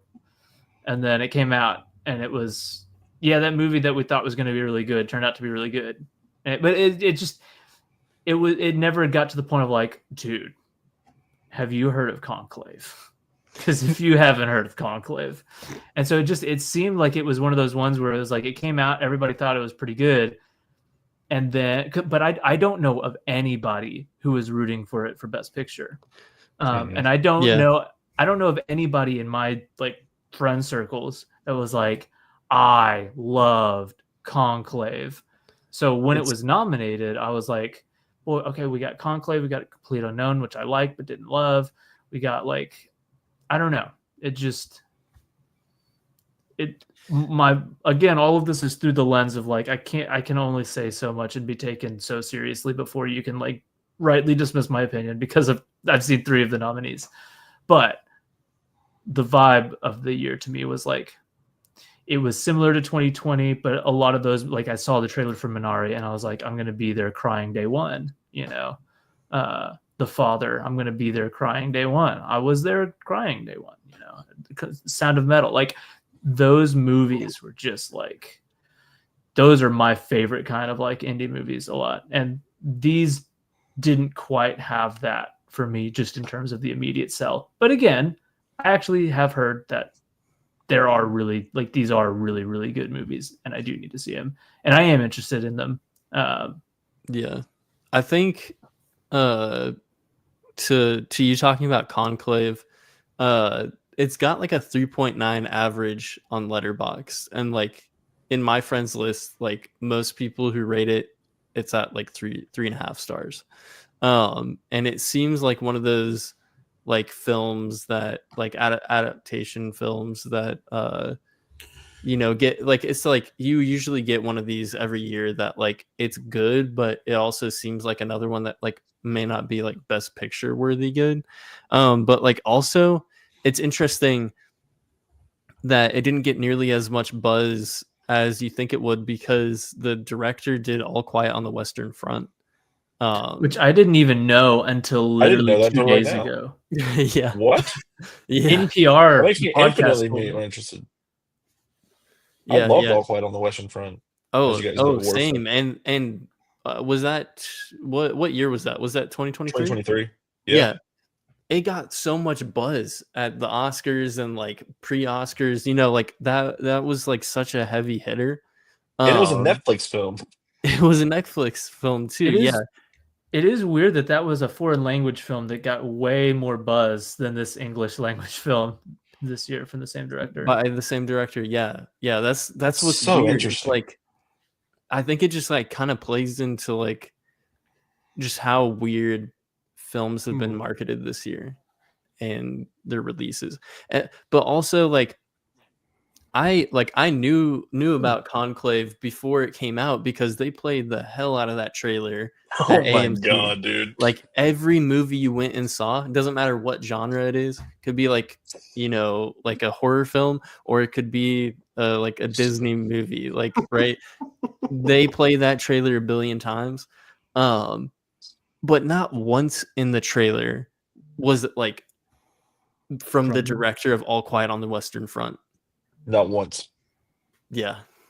Like I sent a VM. We have a chat with just Jim and I where it started off as a King Bondzilla where we were going to watch all the James Bond movies and Godzilla movies like chronologically or like time release wise. I guess that's what chronological means, so kind of redundant. But anyways, so again, I see a lot of movies theatrically. So I've seen the Conclave trailer, like no kidding, like 20 plus times in a theatrical setting. And it never got a release date. It only said coming soon. So Jackson and I, we were watching a movie and it was like coming soon. I was like, there's no way. I've been seeing this trailer for like 3 months. There's no way this movie is not out yet. So I Google it and it's like, it's coming out the next week. And I'm like, at this point, I don't even want to see the movie. I've seen the trailer more, almost the same duration of the runtime. Like, this is my experience with the Argyle trailer. I'm like, man, dude, yeah, God, dude. That's the one with like the cat, right? Where he bounces the cat up. Yeah. Oh my god. Oh my god, I got sick of that trailer. Dude, yeah. Dude, I saw it 50 times, I swear. I was like, bro, just let that cat splat on the ground next to him. But that's how Conclave was for me. I was like, this looks so interesting, but I'm so tired of seeing it. The same thing with Heretic. It always got like the coming soon on the release package. And I'm like, if you just told me when it came out, I would have gotten tickets for it. But like, I'll see your stupid movie. But no, it wouldn't let me do also that. Heretic was mid, so yeah. Well, Conclave, I got an agenda, all right. And it's just because I've seen this trailer so many times. You don't have an anti-Catholic agenda, bro? Nah, I'll save that one for another time, I guess. But you did bring up something interesting, Jimmy, with the 2020 thing. I think that is a very good comparison. The only thing that I would say is that 2020 is much more of an excuse just because of COVID, and there was like one big movie that came out that year. If you don't count Mortal Kombat, which I don't count as a big movie. Actually, Godzilla came out that. No, that was from 2021. No, that was that year's. Godzilla versus Kong. It was 2020. Yep. Yeah. Are you sure? It was one of the first because movies. it and Mortal Kombat were the max. That's right. I saw them back to back. Yeah. And I had dumb fun with both of those movies. Let me tell you what. I had such dumb fun with Godzilla versus Kong. It was just good to be in a theater again. Oh my god! Right. Oh, it was so good. So like those movies weren't getting like a good movie. A24. Did they get the same thing with Minari where they picked it up super late, or did they fund that all the way through? I think that was an A24 film. It was an A24 original. Okay, so what a movie, man. I don't think that one got like a traditional release because I would have seen that if it did. It didn't. It was a limited release, but yeah. I don't even think it was a limited release. I'm pretty sure it was just at a festival. No, and then they put it on. I didn't have a chance to see it theatrically. I remember that. Q saw They it. have to have it. Okay. They have to have it limited In 2 weeks, Good. yeah. to a degree to even be in. But I remember Alamo didn't even show it, and that was my like Yeah. go-to when I didn't live up here in Raleigh. But now I'm super fortunate to be around almost every kind of theater that I can. I live 5 minutes away from an AMC, which is a blessing, but also a curse. Is it a good AMC? Dude, yeah, we just got a Dolby screen in it. That thing rocked my Lucky. socks. I saw Companion in there. Actually, I saw Companion and then did the one of the hangout sessions a couple weeks ago. It Oh was really yeah. cool. You're lucky. The AMC with our best theater is a Cinemark, and it's great. It's a really great theater. I love it. That's Ryan's theater.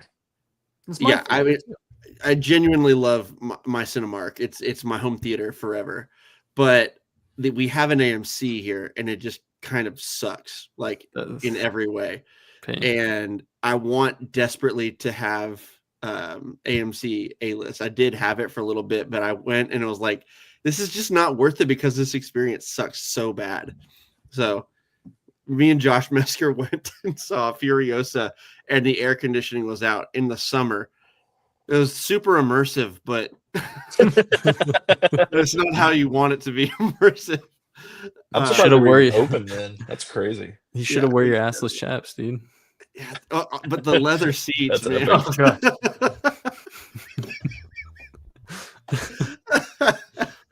I'm fortunate. My AMC is like newly built, and it just got renovated. When Wicked came out, they were renovating it then, or they had just finished because Jax went there to see it. But I'm mostly an Alamo Nice. person. Never been to one. I want to go. My down here, It's heaven. Alamo's finally I coming. only out. went that one time, but it was a great experience because we I love watched. Alamo. We watched Friday the 13th, the final chapter. Part 4 of final 12, chapter. by the way. Yeah. What a time.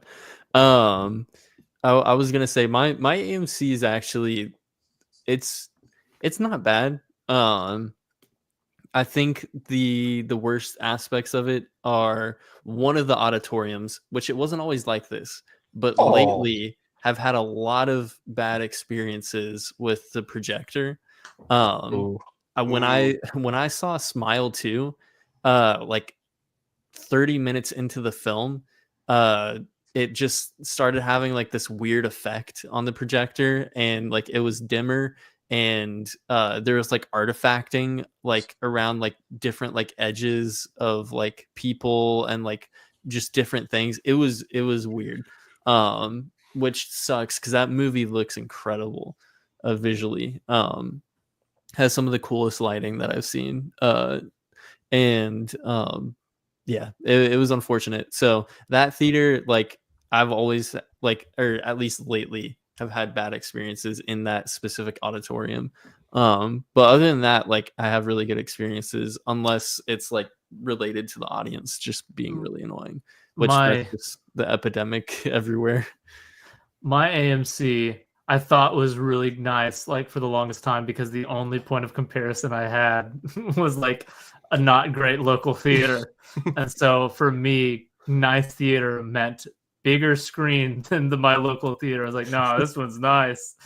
And then I actually started going to like nicer theaters. I'm like, wait, this one sucks. The nearest AMC deals exclusively in uncomfortable seating and sticky floors. So Ugh. it's very, very poorly kept. Uncomfortable seats, not clean floors, dim screens.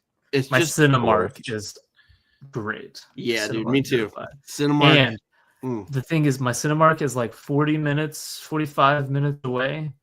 I'm getting one built like terrible. 5. Yeah, it's I literally have all like it's. I have a not great theater 20 minutes away. It's like 5 minutes from where I work.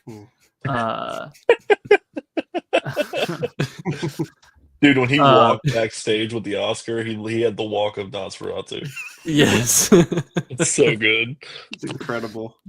That's not even a lie. That's another one I didn't see this year. That one I need to see still. Oh, really? Oh, yeah, I need to drag see you to that. Gosh, so good, so good. Saw it twice actually. But But anyways, I'm getting a Cinemark that's 5 minutes away from where I work. It'll be like 20 minutes for me. I'm There you go. so hyped out of my mind for this. There This you go. revolutionized my life. Yeah. That's exciting because they also do. They'll do like almost said reruns. They show quite a few old movies as well. Yep. Yeah. Very nice. Phantom. What is it? Phantom events or whatever. Yeah. What they're called. Yeah. Those are great. Except I've missed most of the ones I wanted to go to. Oh, they did Lawrence of Arabia last year, and I was planning I had on going. COVID. I had COVID. I was so mad. I had something with son, with my son. It was just one of those times, just bad timing, and I just couldn't go. But man, yeah, just stuff like that. I love Cinemark, but Regal does those events for us. Yeah, they're Fathom really events. great. That's what it is, right? Fathom, yeah. That's what I said, right? Did I say that? You Did I say said Phantom? Yeah. Same thing. They exclusively show Phantom Carriage and Phantom of the Opera. And Phantom Menace. And the Phantom Menace. Yeah. Yes, sir. The Phantom Menace of the opera. Whoa. Yes. Half the runtime. Yeah, sorry, stuff. Fathom events. Come on, Arkansas. Can we talk about the speech? Do we want to do that? It sounds like you want to talk about it, so let's talk about it. I'm sure AI wrote the speech, guys. Oh yeah. Did you? Dune 2 should have won Best Speech.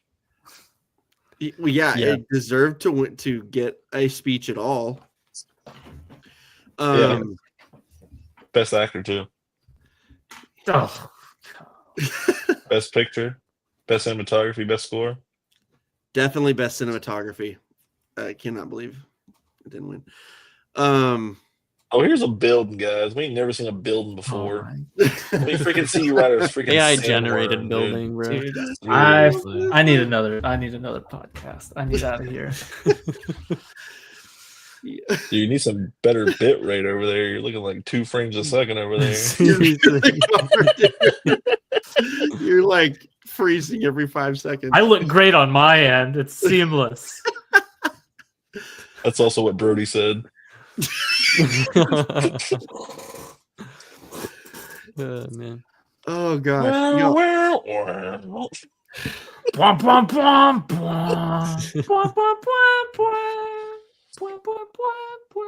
What a movie. Y'all, okay, so the average Oscar speech lasts 45 seconds. I looked this Oh my god.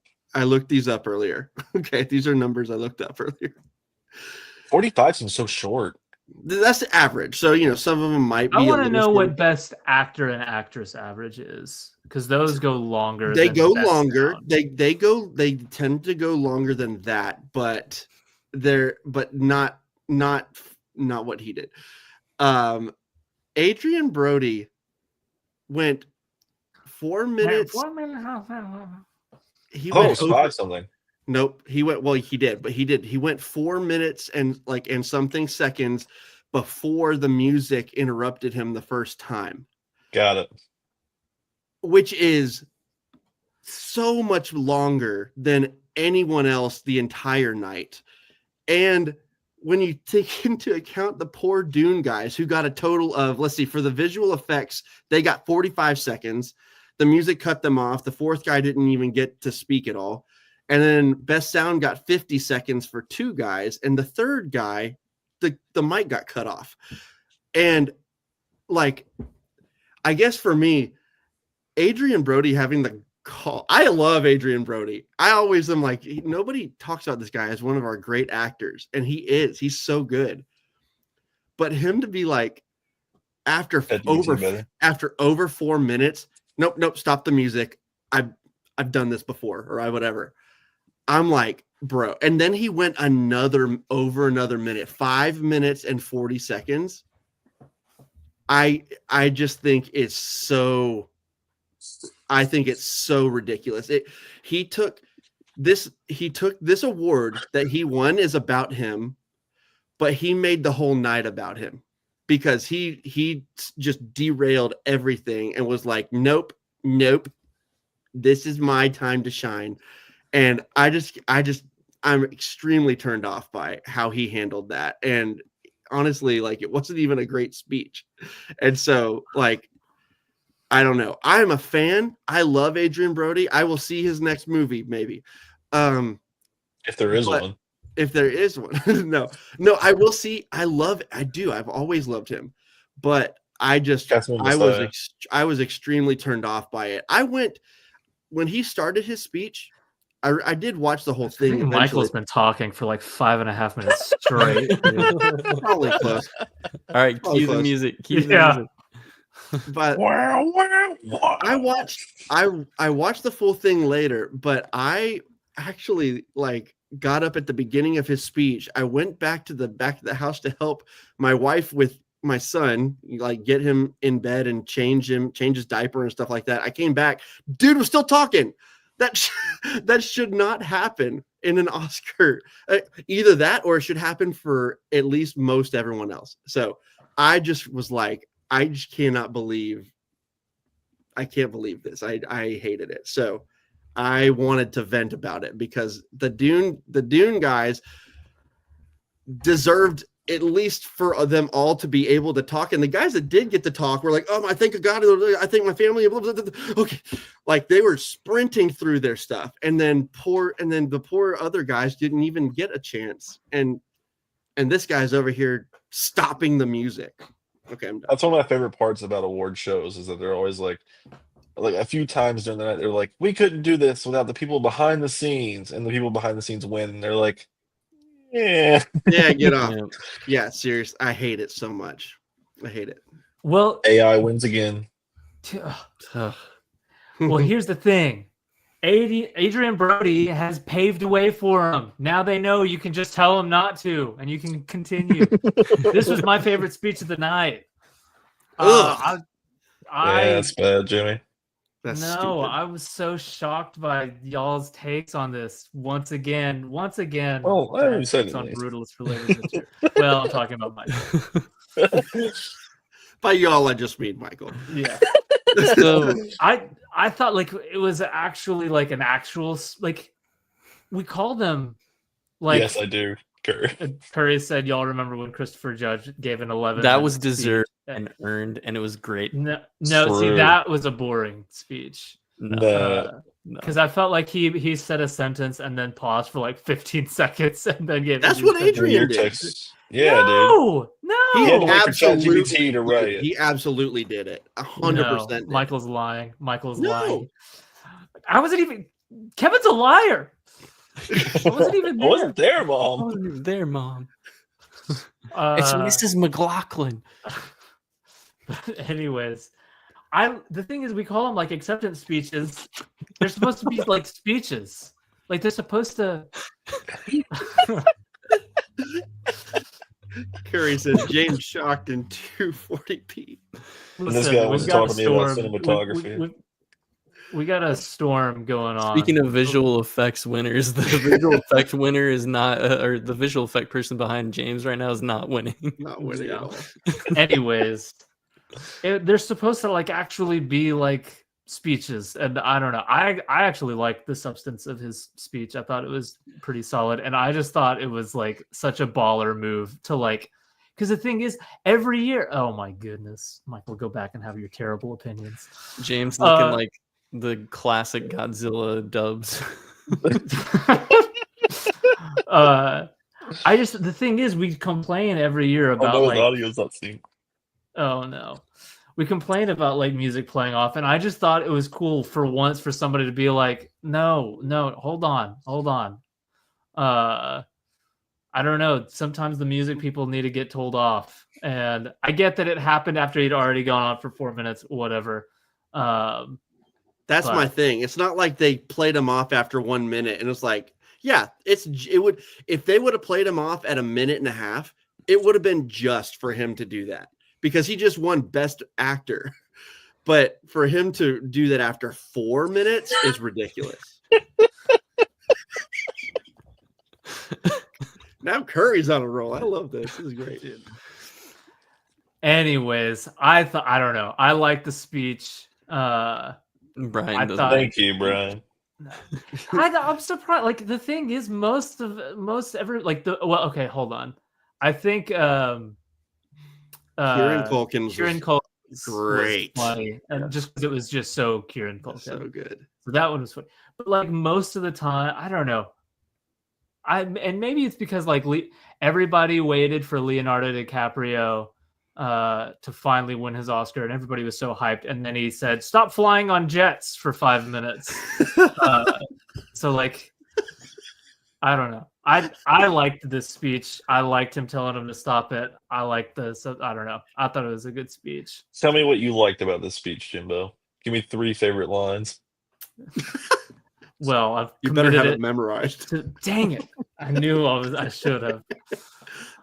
It felt like it was one that like understood the gravity of like the fact that like, dang, this is like I just got the award for Best Actor. Like that's actually a big deal, and it felt like the speech made a big deal of the win, and like I'll never be Timmy. Okay. Timmy's was better. No, I won't even dispute that. I loved his speech at the SAG Awards. It was awesome. Great. But I don't know. There was just a sense of like gravity and weight to like, something like important. Like there was an important award that just happened. And I didn't feel like, I know you said he derailed everything and made it about him. I didn't feel like his speech was super Adrian centered.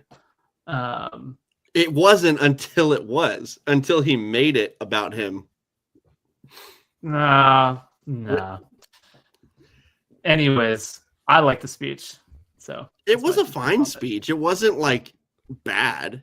It was just the contents of his speech were fine. It was literally just, if it would have happened, like I said, if it happens after a minute to a minute and a half, it's like, no, the guy just won Best Picture. Let him talk. Or sorry, Best Actor. Let him talk. But it happens after 4 minutes, and you just continue to talk for another minute and 40 seconds. Like, bro, nobody else gets remotely close to this. So I don't know. And I'm not saying Best Sound should get 5 minutes either. I'm just saying it really rubbed me the wrong way how he did it. Well, that's a bad take. That's all I got to say about it. Drew, I want to hear what you think about it. You've been quiet. Yeah, I know. I was just listening to Jim try to defend himself, but getting wrecked. I'm sure he's shaking his head, but we only get one picture for. Yeah, we only see.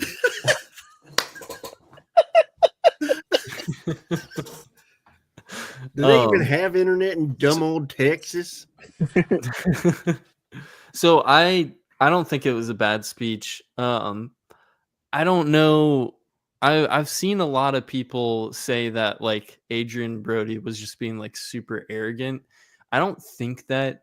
I think that for the most part, you know, like he really was just like thanking everyone, you know, which went on too long. I think that the problem that I have with the speech going on for as long as it did, and while I do appreciate, I actually love that he said, no, stop the music. I'm a fan of that. I wish that more people. After 4 minutes, you're a fan of that? Well, maybe not after 4 minutes, but that's the problem. I just like that like someone actually like did that. Like I wish that the sound or the visual effects people did that. Well, they wouldn't have been able to because they cut off the mic. Yeah. But like I think like I mean like I don't know. I just think that his speech, like to me, like I really didn't feel like there was much to the speech other than him just like thanking literally everyone that he could think of. And I'm like James is like, oh, there's a lot of what? Roger.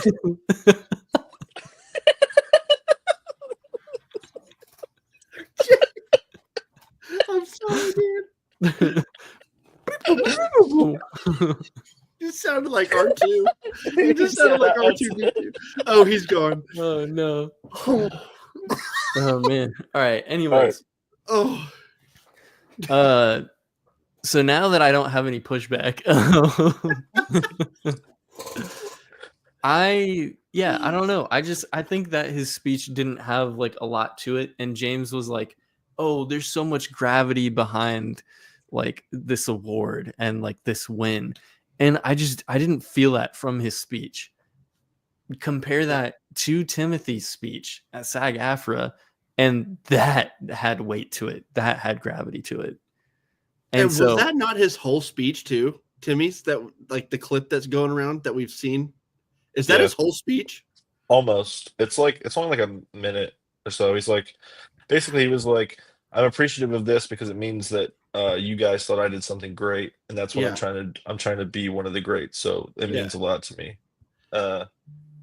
As for Brody though, I'm like in the middle, and I thought I would be more with Drewby, but he kept talking, so I'm not as aligned with him. I'm probably in the middle of both of you, and I wouldn't say this to James's face, but since he's not here, I don't have to worry about that. So the weight behind his speech to me was him getting choked up and being like, these moments are ever fleeting.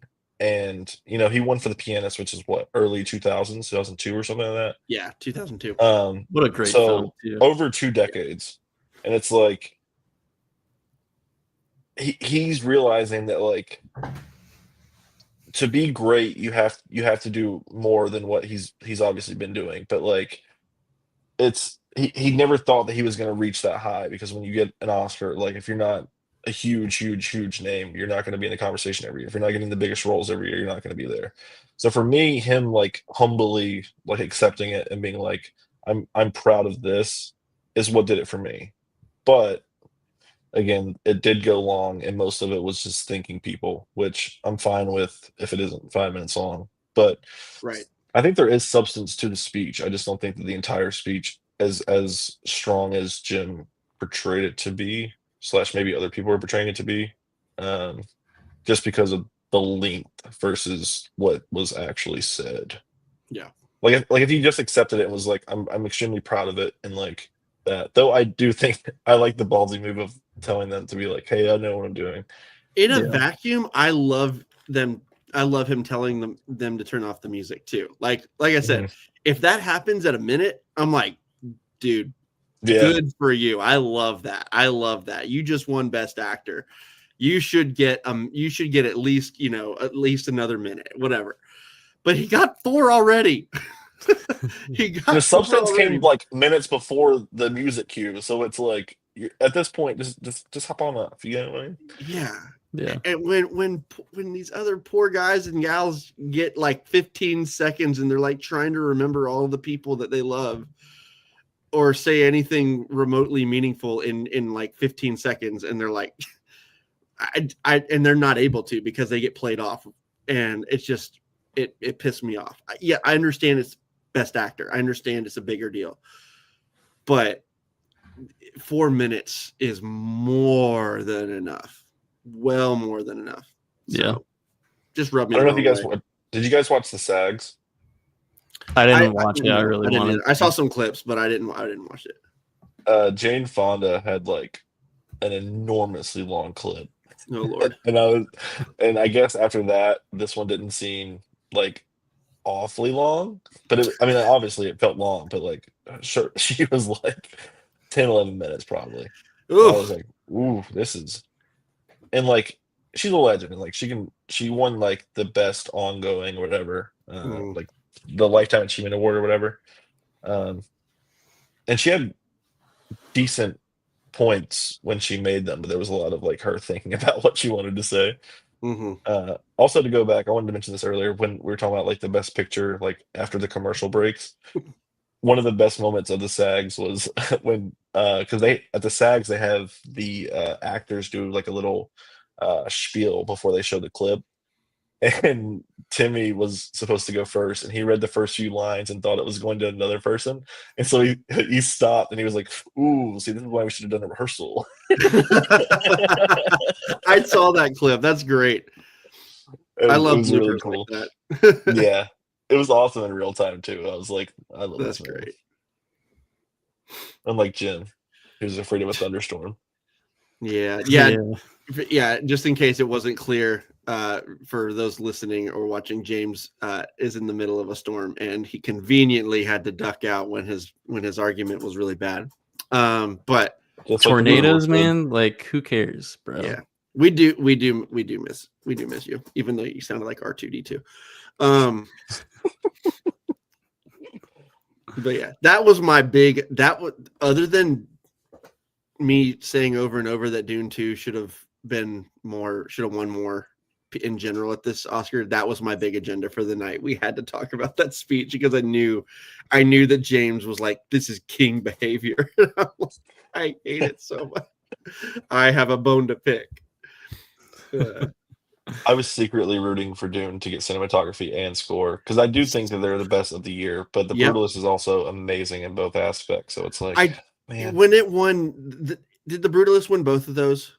Yeah. That's the only two they won. Besides Brody winning. When the Brutalist won both of those, I couldn't be too mad because it's undeniable. Like that score is phenomenal, and the cinematography is what I think about when I think of The Brutalist. It's incredible. So I can't be too mad. I'm only mad because Dune, I felt like, got snubbed on several things, and Hans wasn't even allowed to get nominated for, which is such bull crap. Because it's such bull. And Denis didn't even get nominated for Best Director, which is beyond idiotic. Like, that is insane. It's a sin to me that he didn't get nominated for that over Emilia Perez. Right, and I'm just like, there's just that already had me just anti anything winning other than them. But The Brutalist winning those two is not a bad thing. I can only be so mad about it because seriously, the score and the cinematography are incredible in that film. Mm-hmm. But James, I'm being nice. James said, "This is what I showed up in the chat for." Better not get struck by lightning. But man, anyway, you'd be lightning in a bottle, kind of like The Brutalist is going to be. We'll forget about it tomorrow. Do Messiah out next year. Do Messiah sweep. Yes, sir. I hope so. I need it bad. We know Brutalist 2 isn't going to sweep. Dude, the crazy thing, though... this one's going to be 8 hours. Oh, God. The crazy thing is, though, we're going to have Nolan up against Denis Villeneuve next year. So... I welcome it. Yeah, this is what we live for as movie fans. This is gonna be great. We're getting Let me find Avatar, right? We got. I don't. It's Avatar is gonna be nominated for things. Avatar is this year, yeah. Yeah. Probably not best script, I would imagine. No offense, James Cameron, but not the best writer, but I love the guy. I love James Cameron. I think The Way of Water was a huge step up in terms of writing. It was great. It was really great. Oh, this is what I was gonna say. Next year, we're getting a new Nolan, a new Steven Spielberg, Jordan Peele, Denis Villeneuve, and Robert Eggers. Heck yes! I forgot about the Steven Spielberg UFO film. That's Oh, it's a UFO movie. Yes, That's it cool. is. Yes, yeah. We need Nope 2. We need another one of those. Yeah, Nope 2. No, that would be really funny. The sequel to it is just Yup. That would be really funny if Jordan Peele was making a sequel to Nope. Yup. Nope's so good. It really is. Seed Bearer Sweep. Close Encounters of the Fourth Kind. Oh man. A real Jaws 2 from Peele. Well, I think Closest encounter of the third kind, James. That bear from The Revenant was snubbed. Yeah, amen. Well, I guess, we could probably get ready to wrap up in a minute, but I think let's that went by really fast. I think it really helped that James had bad internet so we could laugh at him. I can't decide if it's like a really good thing or a bad thing that we went through 2 hours of an Oscar discussion and didn't like go through all of the categories and talk about what won. Like hardly at all. Next year. Yeah. I kind of love that we did it, but I also kind of like, should we have done that? I mean, like, I still think we talked about like a enough. lot of the stuff that matters, and like, we're touching on like, this is like the year for indie films for sure. Yeah. I mean, like, we didn't talk much about Anora, which is kind of funny. Yeah, but like, I didn't see it. I didn't either. Only Drew saw it, but still. Yeah. But like, best picture win with indie film, best original screenplay indie film, like best editing indie film. So like, when did Neon pick that up? Sorry to prolong the conversation, but when did that get picked up from Neon? Was it always a Neon film? Neon. I think it was actually always a Neon film. Yeah. Why would that be independent then? Because I mean Neon's still considered indie. Okay. Just because of how small it is? Yeah. So like pretty much like early days A24 kind of ordeal. Yeah. Because like I akin that to like early days A24, but like A24 now wouldn't necessarily be like an indie movie, but then A24 made Everything Everywhere, and that's not an indie movie. You know what I mean? Yeah. Does that make sense? Yeah. I get to follow. I get what you're saying. Like, I think in the grand scheme of things, I still think like A24 is still considered indie. Like even though like the bigger ones. Yeah, like even though like they're like massive now, but like comparing it to the other like major studios, they're definitely smaller. But yeah, it's the year for the indies, but for me, it's the year of Dune. Yeah, man. That was my best picture, and I think it would only be right if we ended our discussion glazing Denis Villeneuve and Dune Part 2 and making Jimmy Jam mad. He has never missed on a single movie ever. Never. I haven't seen his first two films. Same. Like the I haven't either, actually. The French films that he made. I heard they're very weird. Maelstrom is very weird. Yes, I've heard they're very weird, and good night, James. Sorry you had to leave. But I think it's all like, I think everyone can agree that like his first like real film was Polytechnique, and then from there he like that's when he really developed his style and his voice. And you like from that film on, you see his work perfection. Like just consistently getting better and better and like perfecting, and you see his visual style, you see the way that he likes to have dialogue, the way that he likes to portray characters. You see that from that point up until Dune Part 2, and I think that's freaking awesome. Like I love, he is my favorite director. He's also one of my favorite writers too. When he writes, he hits. So I'm a massive fan, but like Dune Part 2 not getting as many man, I can't talk.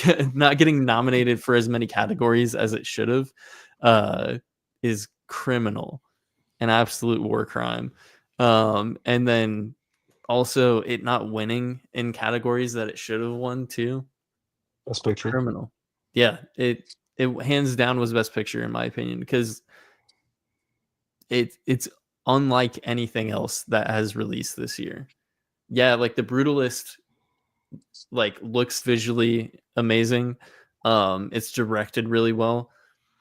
I don't love the way that it ends, and that's a conversation for another time. But unlike Dune, which ends amazingly. Dune definitely, like, even if I'm looking at like all those technical aspects of The Brutalist, I still think Dune clears. Like it's it's unlike anything else that's not only released this year, but like in like the last 5 years. The only thing that's like that I can compare it to really is Oppenheimer. Like these are two, Dune Part 2 and Oppenheimer are going to be like the two films that are going to stand the test of time out of a lot of these. Like when you compare them to like the greats of the nominees in like the last 20 years, Dune Part 2 and Oppenheimer are going to be the ones that are going to be standing on top. Will people remember Anora? Will they still talk about Anora? Maybe, probably. Maybe. Like it's not going to have that same impact and following that Dune and Oppenheimer had, and it certainly won't have the same impact that Parasite had.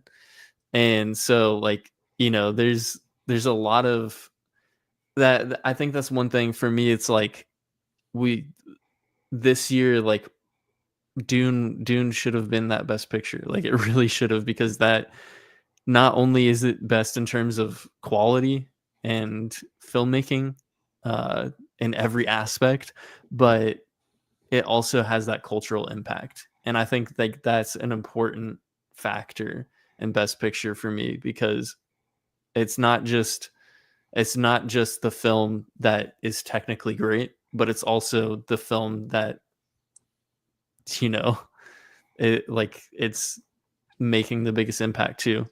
Like we saw that with Oppenheimer, we've seen that with Parasite and a lot of other films. And like Parasite was a smaller film, but it still made such a huge impact. So James is wrong. That's all I gotta say. It's true. All right, I'm gonna make 2 more points before we get out of here. One, Coda winning over Dune 1 is the hugest crime in my lifetime. I love that. Coda. I love Coda. Me too, but it does not deserve the conversation with Dune. You're probably right about that, but I love Coda. I want to make Coda's very good. Coda, but no one doesn't talks get about enough Coda. love. They don't. Nobody talks about it. It's so good. They didn't even talk about it when beautiful. it came out, which is wild. Yeah, it is. It's a beautiful movie. It's straight to streaming, Apple TV. Yep, I remember that. So sad. I couldn't even see it theatrically. Then the second point is that not only should this have won, but I'm manifesting it now. I'm going to come back on and we're going to talk about best trilogies of all time. And Dune could probably fit second if Messiah hits, behind Lord of the Rings. Yes. If Messiah hits. Yep. Yes. Yeah, I can imagine that. Oh my gosh. And maybe even better than the Hangover trilogy. I never saw 3. I actually didn't even. I've only seen the first one. I do like the first one a lot. Dude, the first Hangover is fantastic, but I heard such bad things about the others, I didn't even bother. The second one's not as good at any capacity, but I still saw it and it was funny. It seems to be is it Todd Phillips, right? So that seems to be a trend with him. Joker sequels. James I haven't seen James thinks 3 was genuinely funny. Well, he's probably wrong about that too. He probably thinks The Brutals is funny too. Oh my gosh. Yeah, it was pretty funny that it lost. Yeah, it is. Oh man. I don't have anything to add to the Dune conversation. You guys kind of covered everything that I wanted to say, other than once again, Hans Zimmer should have been nominated at the very least. If he still lost to whatever the guy's name is for Nosferatu from The Brutalist,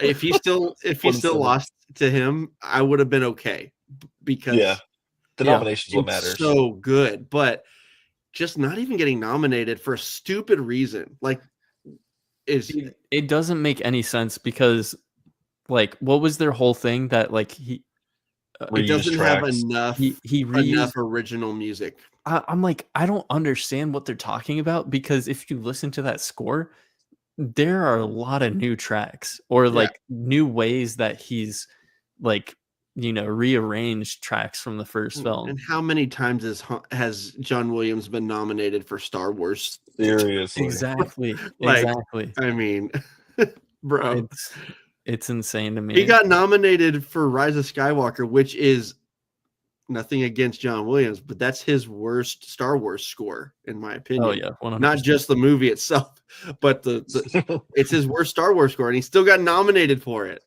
Yeah. But Hans Zimmer couldn't get nominated because he had some overlap between two movies. BS. Punishing for a sequel.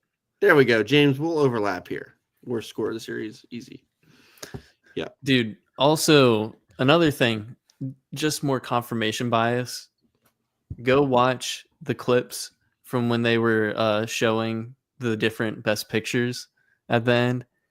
The crowd was cheering the most at Dune Part 2. It was loud for a reason. It's Dune's sweet, dude. They were like, "What is the Brutalist again?" I'm just kidding. A Brutalist freaking runtime to get through. I'll tell you that. Dude, that's for sure. They're gonna add his speech. You know what's so funny? Features. None of us dislike this movie. None of us dislike this movie, but you would be this. We sound like James talking about Ford v Ferrari. I gave the Brutalist 5 stars.